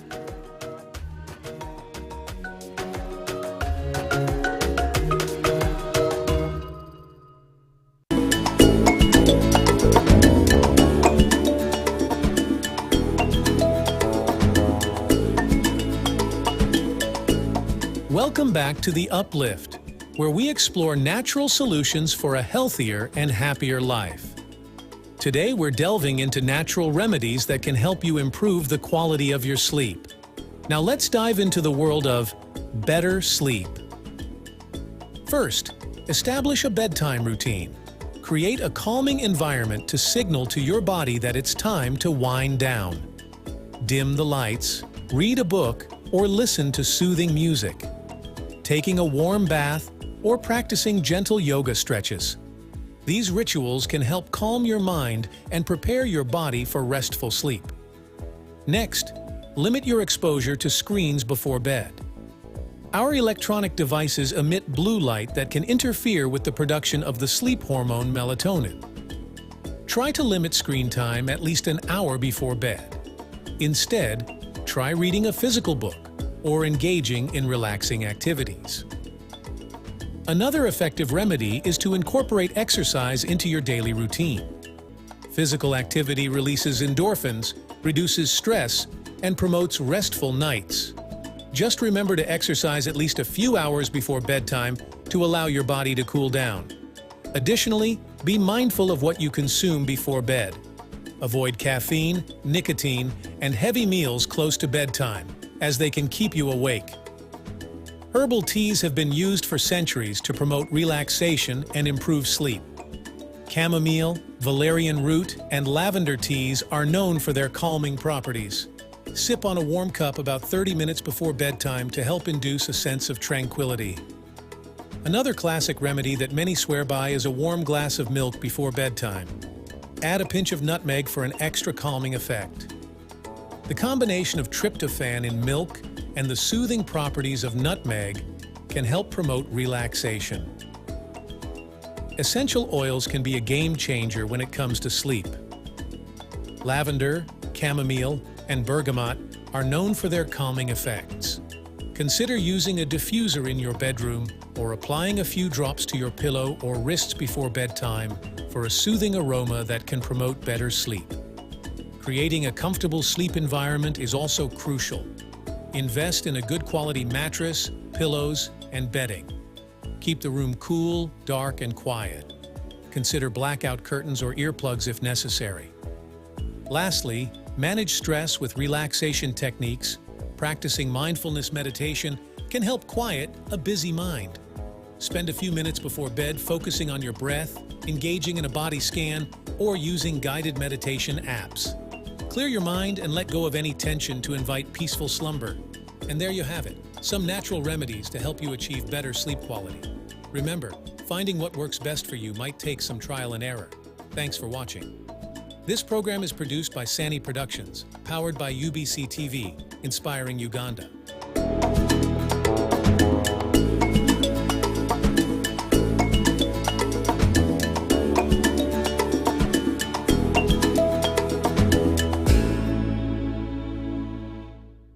Nyati Motion Pictures brings you Tuko Pamoja, Kingdoms of Mountain Rwenzori segment. What are the dynamics of the peoples occupying the foothills of the famous mountains of the moon? What brings them together? One way of identifying ourselves would be the Rwenzori Mountain, where the god happy dwells. In Uganda, we are called Bakonjo, Bakonzo, Baira. In Congo, we are called Banande. The Basongora community is a very old community here, Western Uganda and Eastern Congo. So both Kasese, Toro were part of Nyoro Kitara Kingdom. We are similar people. We are one. Use that word, Pamoja. It will be showing in Nibundubugyo at Anders Hotel on Friday 16th August and Kasese at Uhuru Plus Hotel on Saturday 17th August 2024, starting at 4:30 p.m. To get a ticket, call 0778 787 660. Tuko Pamoja?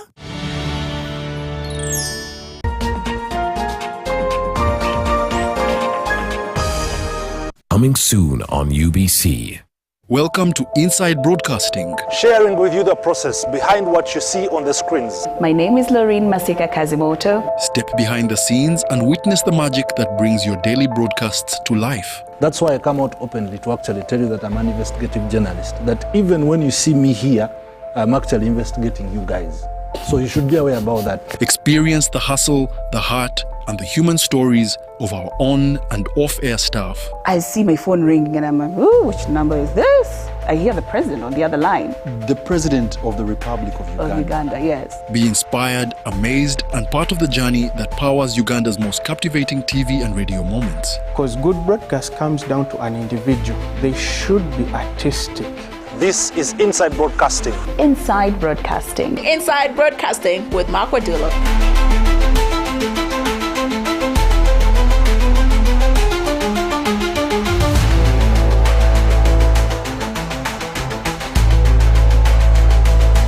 Coming soon on UBC.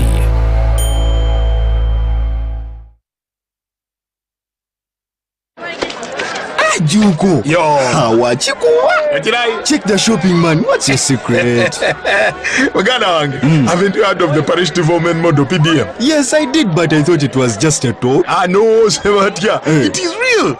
I and a few friends together formed a circle, accessed money from the PDM, invested in a portrait project, and now things are moving.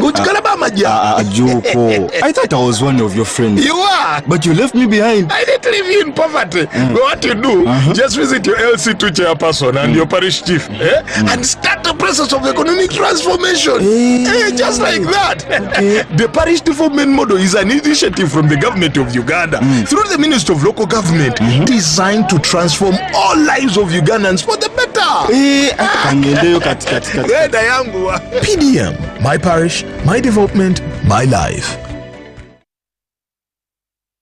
A new dawn on Behind the Headlines with me, Timothy Nyangweso. Every Wednesday, live in our studios in the heart of Kampala. We have conversations that have analysis, explanation, but not every truth is fact, and not every fact is truth. Every Wednesday, 10 p.m. on your public broadcaster. All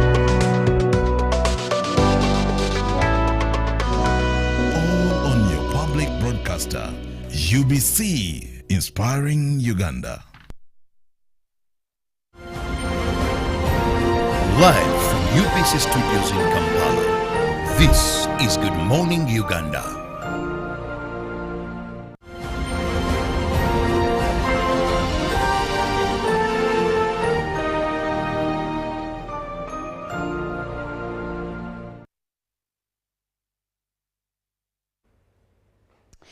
It's Good Morning Uganda, 7 minutes past 8 a.m. this Tuesday morning. My name is Olive Monica Najuma, and it is time for our agenda segment. But before we get into it, earlier we had a conversation regarding more and more teachers, over 5,000, seeking early retirement. And I would like to share a few of the comments that came through from our viewers. Now, this one says, the fact remains many teachers are given little salary, and in addition to that, the welfare is poor. Actually, more and more teachers will apply for early retirement. Teachers' salaries should be reviewed and increased. And he goes on to say the situation should be handled with care, otherwise teachers are now moving to private schools and leaving our learners alarming in government schools. Please increase teachers' salaries. Unfortunately, he didn't leave his name. Now, Ronald says the reason why teachers are seeking early retirement is low funding and the cost of living is high. The family is big, so it's better to retire when you are still energetic and still relevant to other fields with the hope of retirement benefits. And Tony from Lira says the major reason why teachers are seeking for early retirement is the poor pay. But also some teachers have accumulated loans from many financial institutions and have made them look for other sources of money, thus ignoring their teaching profession. That is from Tony from Lira. And lastly, this one says, Okello Samuel from Kalongo Town Council says, the reason for early retirement is that teachers, especially at government primary schools, are seen by government as a fourth class of workers because their fellow secondary science teachers have good salaries. They are the poorest working class in Uganda. They don't have any better pay. They don't have any other tokens at government schools and no coaching. And he says, in my area, especially in Gulu City, most teachers are even riding boda bikes to get extra cash. Teachers do well on beds, and that gives them many children, But the pay of salaries cannot even support a child in good secondary schools, leaving alone university.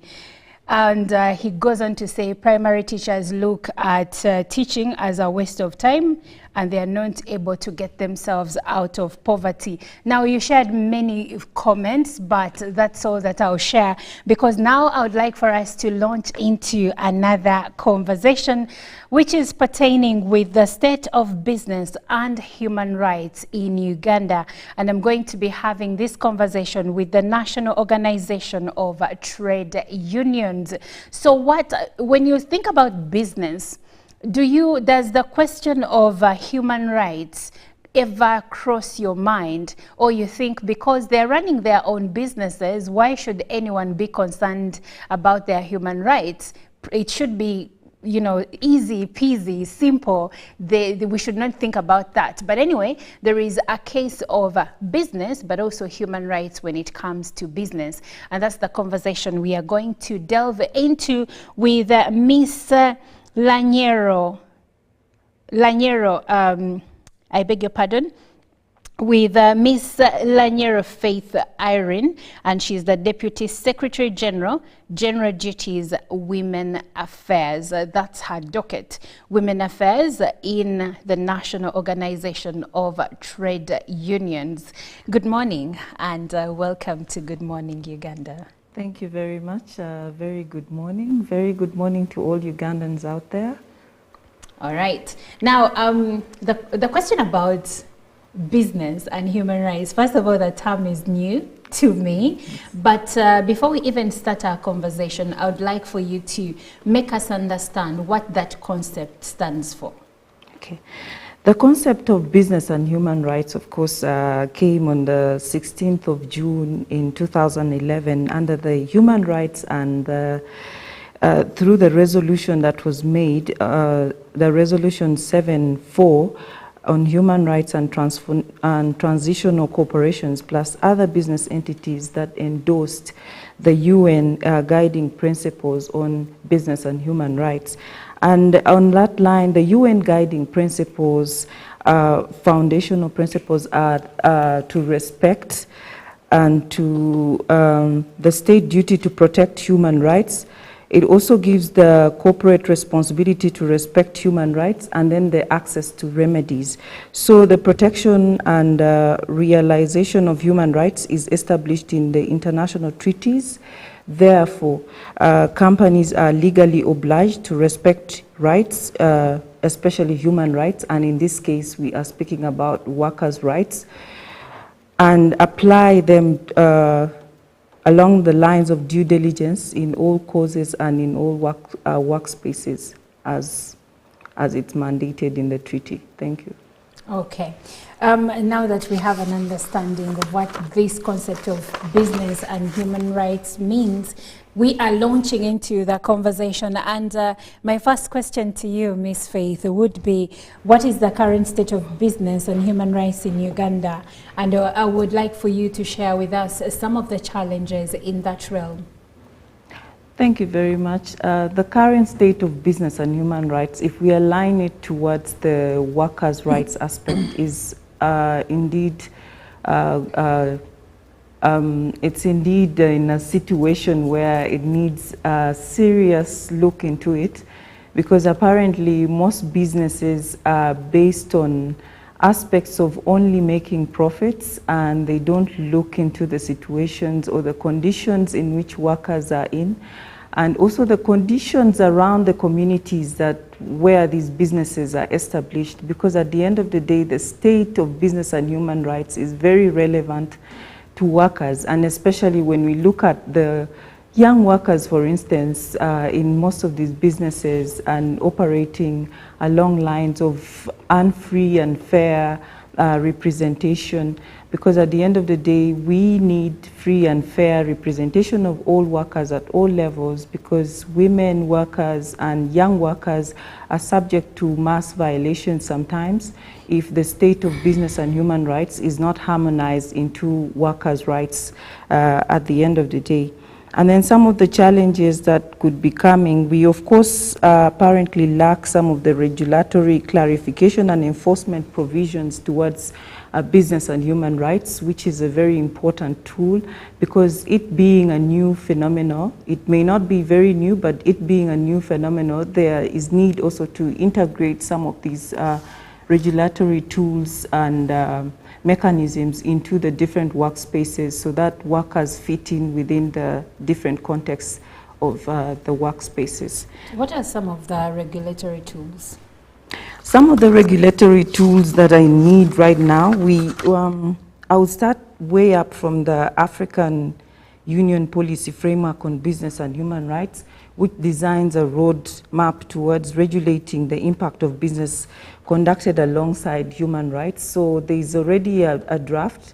I think it's soon. It may not be a draft apparently right now, because by last year when we were in Addis Ababa, it was a draft. But currently it may be a policy, an African Union policy framework that guides business along responsible business conduct on business and human rights. And it's definitely to encourage also the implementation of the UN guiding principles by the African states and governments that are all in place. And then another mechanism that is in place is the African Continental Free Trade Agreements, which are a binding treaty that will boost the work of free flow of goods and services in the continent, and also boost the African trading positions. But of course, as I speak as well, some of these mechanisms have gaps as well. And the gaps are along the workers' rights, the inclusion of workers' rights in all these agendas, because for business and human rights to be free and fair, there should be an inclusion of workers' rights aspect in all the relevant mechanisms. And then right now in Uganda, we have the National Action Plan on Business and Human Rights, which is a very important tool and mechanism that is aligned towards operationalizing most of the business entities into conducting responsible business conduct. So those are some of the key relevant mechanisms, but along the workers' side, definitely we also have mechanisms like the right to freedom of association and the right to collective bargaining. We have elimination of all forms of forced labor, and then elimination of child labor within the different workspaces, and other laws that are in place, like the Labor Unions Act, for instance, in Uganda, mandates that everybody should be able to join a trade union of choice. So in this instance, there should be an aspect of workers feeling free and fairly represented in the different business and human rights entities. Right, thank you. When it comes, I beg your pardon. When it comes to Ugandan businesses, how do they impact especially workers' rights? And in the long run, what are the consequences of these impacts? Yes, when it comes to the Ugandan context, definitely the impact is on business and human rights. The impact is a little bit questionable, because we really need free and fair representation. That is what the trade union voice is demanding. We need free and fair representation, because at the end of the day, the right to freedom of association and collective bargaining is a fundamental right that is inclusive, that is to make everybody freely and fairly represented within the workplaces. So at the end of the day, the impact towards that is always minimal, because the response that is always got by the trade unions from the different business entities sometimes is, I would call it a rejection response in a way, because many a times when recognition agreements are thrown out of the windows or not even taken into account, and yet it's a fundamental right. And if it's a fundamental right, then of course workers have to be represented in all spheres and at all aspects.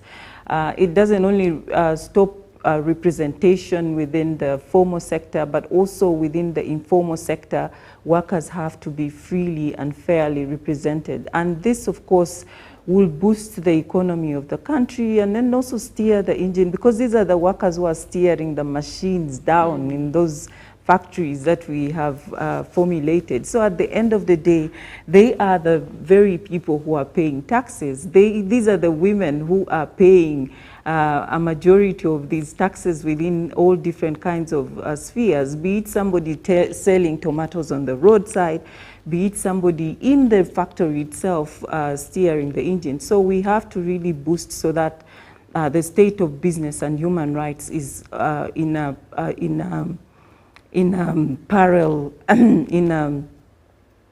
stable condition, so that all workers are fairly represented at all spheres. All right. Yes. Now, I'm curious to know what the state of labor rights in Uganda is like and how the workers are protected, especially by let's say, you're coming from the National Organization for Trade Unions. Yes, yes. So maybe let's look at it from that perspective. Okay.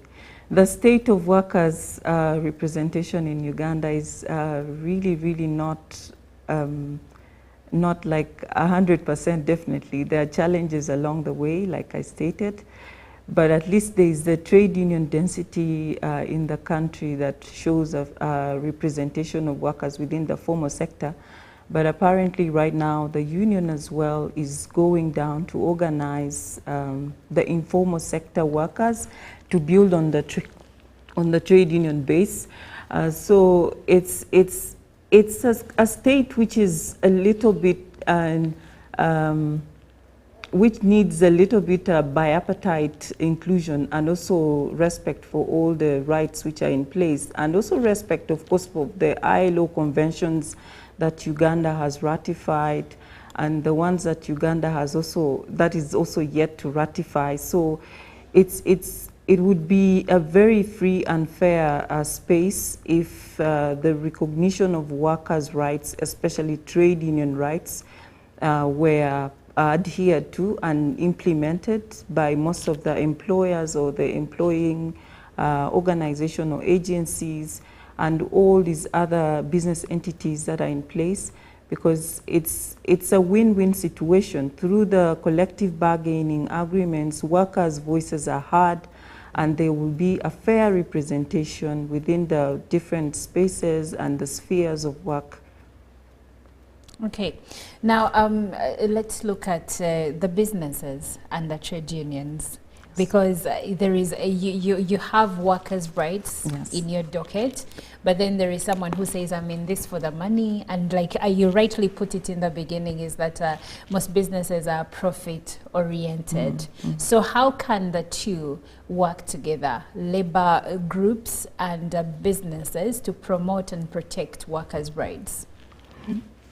Definitely the businesses and trade unions can work together in realizing that the ILO, the International Labour Organization, of course, is always pushing for social dialogue between the two bodies, and including, of course, government is also part of the different stakeholders within the ILO.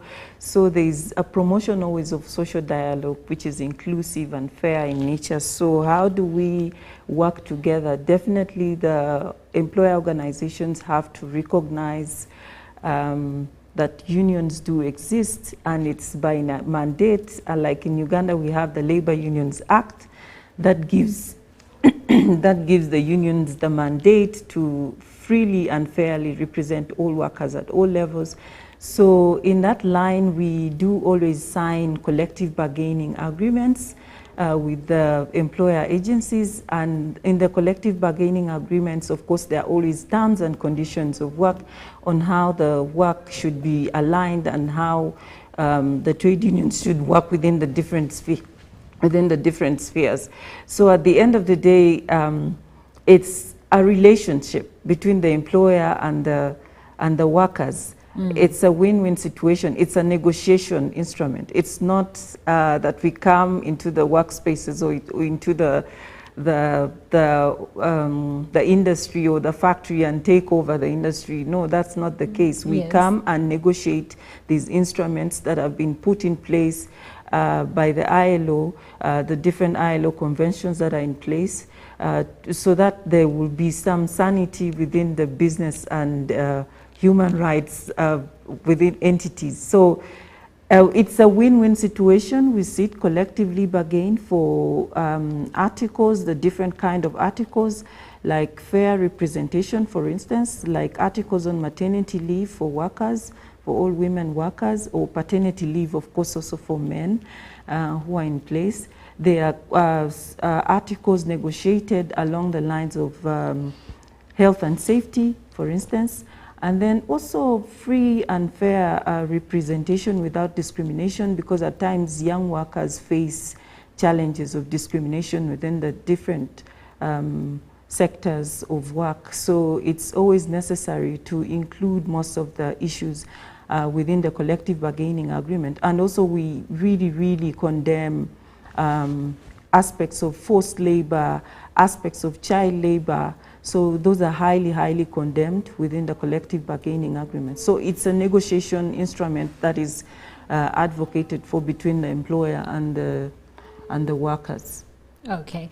Now, I'm curious to know, because some of the businesses that we have in the country also impact the community, right? And one wonders if, in as much as your mandate is to the workers and then their workers' representation and their rights, are you also concerned with how businesses impact local communities and the environment? Thank you. That's a very critical question right now, because indeed the environment is under attack by the different business entities. That's a reality on the ground. Worldwide, it's a reality, it's a hot topic, it's a discussion that is ongoing. And that is why there is an aspect that has come on board currently, that there should be a just transition for all workers within the spheres of climate change, and then also along the lines of the state of business and human rights. So at the end of the day, it's very important that where the factories are seated is a place within the community, not so close to the communities where people stay in, because at the end of the day, there comes conditions along the lines, or there may be spillages, for instance, within the water bodies. There may be spillages out within the communities. There may be pollution of the air. You know, there are all sorts of things that could be happening. Especially when it comes to things like waste management. Yes, exactly. Waste management and disposal, at the end of the day, all those things need to be looked at. So because it impacts the environment at the end of the day, and we'll be in a state like 100 years from now, if we ask ourselves, what will be the state of the climate? Will we still be having the rainfalls that we have every day? Will we still be having the greenery around us? Because apparently when we speak of business, of course these businesses will need water. Yes. They'll need energy. They'll need all these resources that are available. So are we questioning ourselves? Are we just making production as a source of production, but are we also cautious about the community that is around us, about the waste, for instance, that is being disposed? So we need to look into those aspects as well. In one country that I won't mention, we were there and we questioned some of the states as to why their environment is drying up. When you move into the country right now, when you move into Uganda, you see greeneries all around you. You see green everywhere, and you drop a seed somewhere and it grows. On its own, yes, without much attention given. Without much attention given. But in this instance, we were in this country and the grass was brown. And it looked like it was raining all over. And then we started getting concerned and we questioned ourselves, why is the grass brown? They said, okay, you know, businesses have been coming here and they have been drilling they have been drilling underground water. It's what they're using. So apparently right now, the underground drills are all over the space. So that's why you see the... Sucked out the water from the ground. Yes. So we don't want to reach in that state as a country. We are still grappling with challenges of food. So we need food, we need agricultural processes to be ongoing, because agriculture is the backbone of the country. So at the end of the day, we need to look into those nitty-gritties on the business conducts that are going to be coming on board.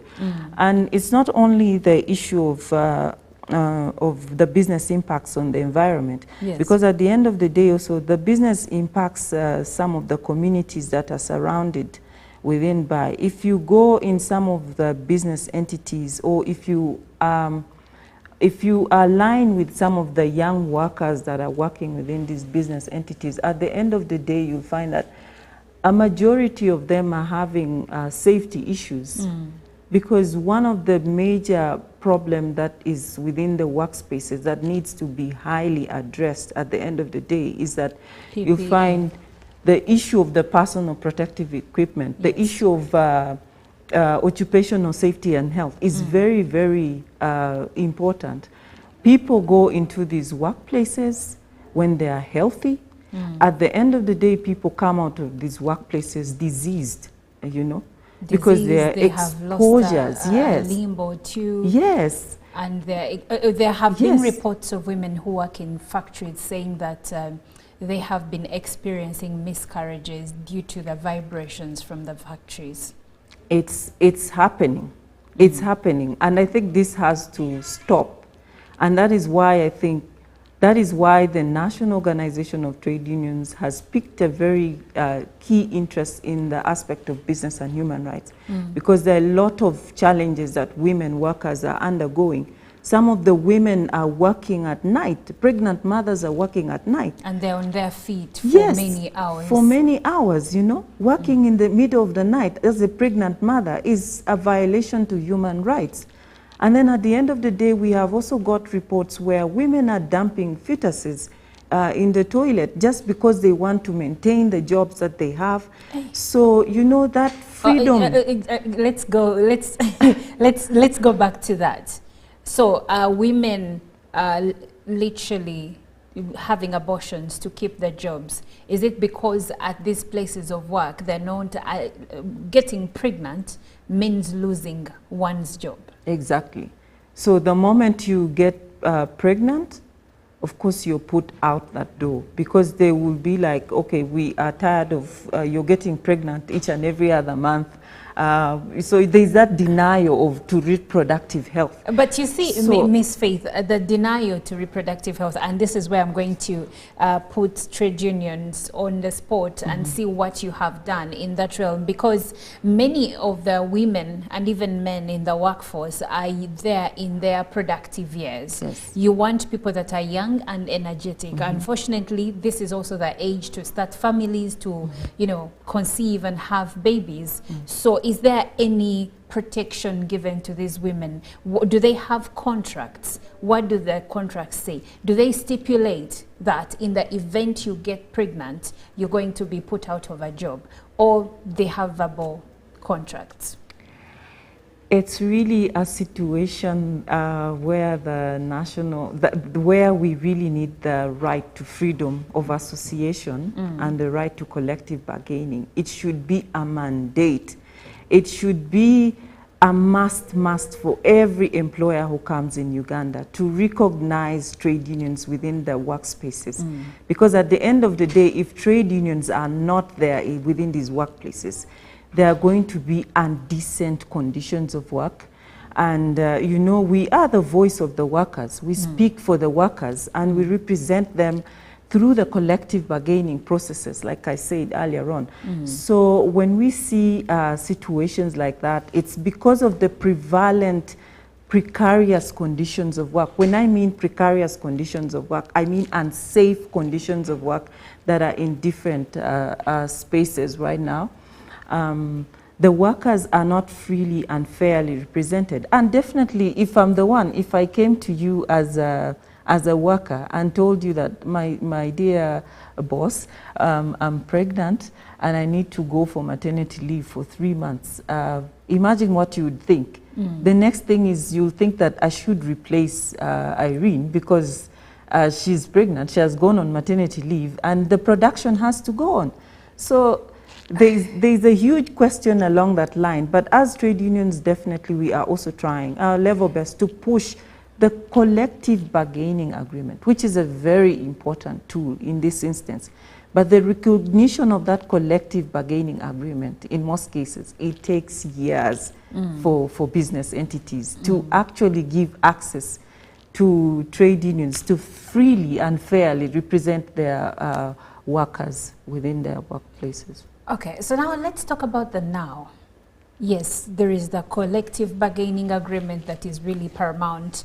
But for now, what are some of the mechanisms that are in place for victims of business-related human rights abuse, and how do they access remedy in Uganda?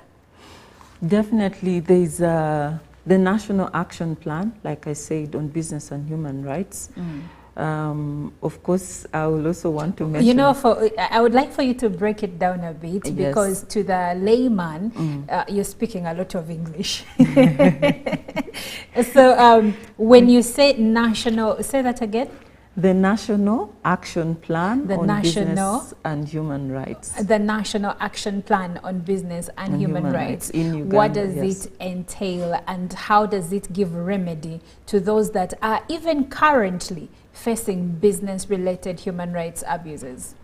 Okay, the National Action Plan of Uganda definitely has is a document, is a mechanism that has been put in place to protect workers in all spheres. Definitely, the only challenge that was highlighted was that the workers' representation was not there.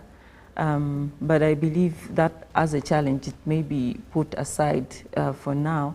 But of course, there is a document in place, and that National Action Plan, of course, is to promote the business entities and then to respect the workers' rights. But is it being effective? Yes, the document is there, but is it effective? Do the workers know of its existence? Do they know where to go for remedy? Definitely no. At the moment, it's still in the initial stages, and where we are starting to promote it and push it forward as well, because as workers, we saw that it's a document that will be for the good of all workers if it is put into proper implementation and if it is pushed forward. Of course, with the bipartite bodies in place, because this is a document that was generated by the government entities, by the business entities. By business entities, I mean the Federation of Uganda Employers was involved, and then also Uganda, some of the civil society organizations that work with workers' rights were also involved. Unfortunately, the National Organization of Trade Unions wasn't highly consulted on that. So apparently at the end of the day, there still remain gaps, but the document is in place. And for the seeking of the remedy, definitely it's still being discussed at all levels. Even at the African Union level, there was a discussion along the remedies on how workers can easily access remedies. But I know there are various civil society organizations as well that are handling issues of remedy, especially to do with the workers, the women workers that may have gone through challenges along the line of that. Faith, yes, I like that there is a document that is due to be implemented, but as a worker, in as much as I don't work in a factory, I don't feel very encouraged, because right now as we speak, there seems to be little to nothing in terms of remedy when it comes to human rights abuses in places of work. I could be wrong, but that's my understanding, because everything is basically in the works, nothing on the table yet. It's not like it's purely nothing on the table. I don't want to say there is nothing on the table because maybe that's what I want you to clarify on, okay. Because that's what it feels like. Okay, I don't want to say that there is nothing on the table. Of course, there are within the workplaces there are also grievance handling mechanisms that are in place that the National Organization of Trade Union has boosted among its affiliates.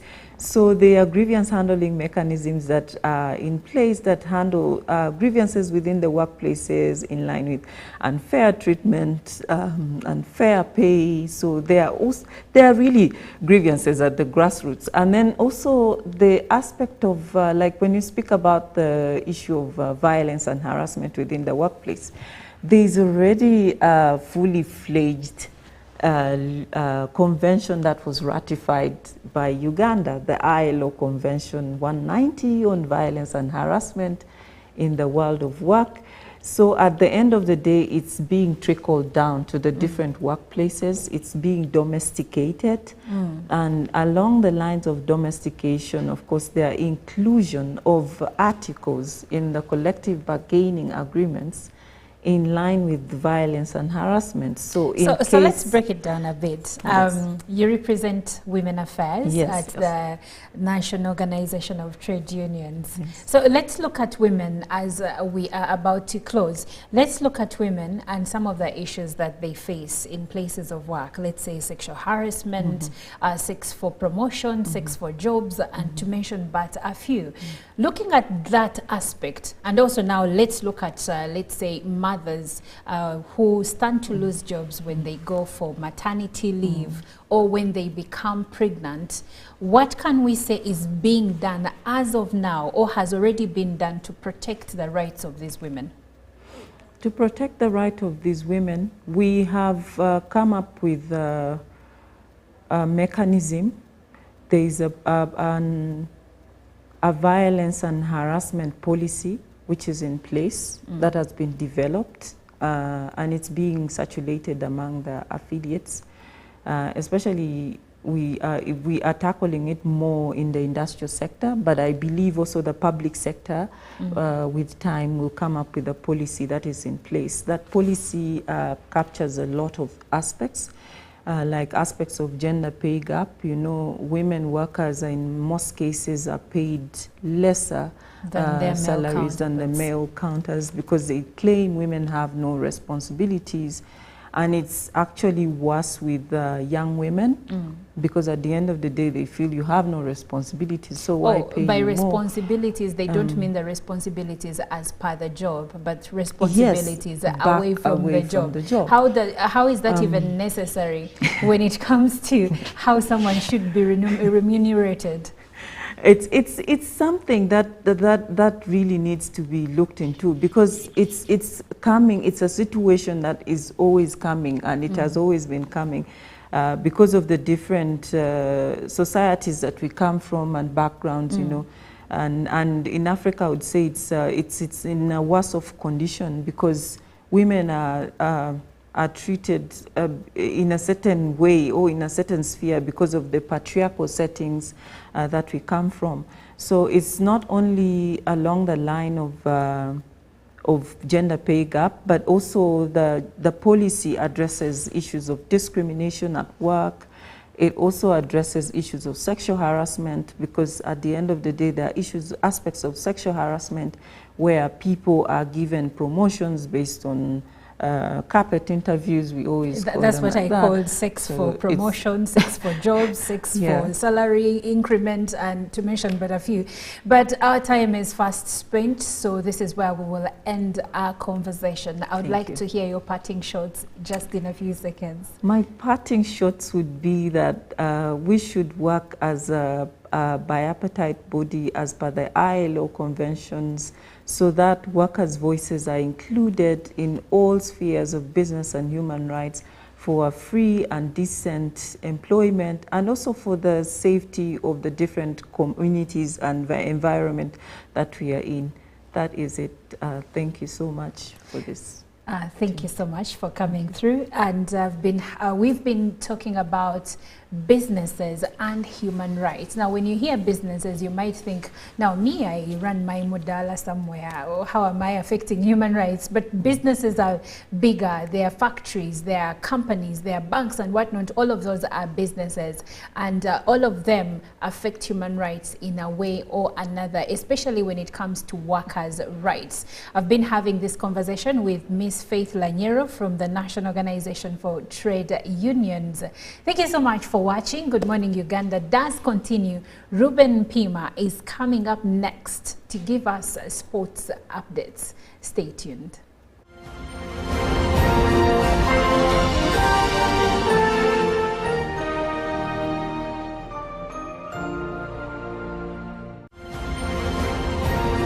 Live from UBC Studios in Kampala, this is Good Morning Uganda. Pick of the day on UBC.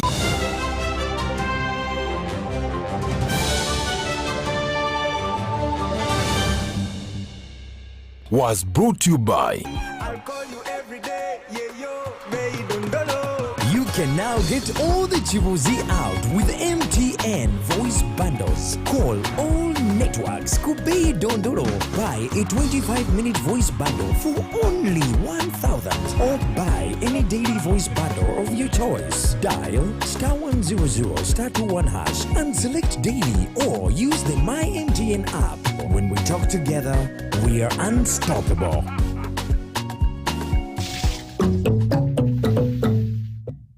Nyati Motion Pictures brings you Tuko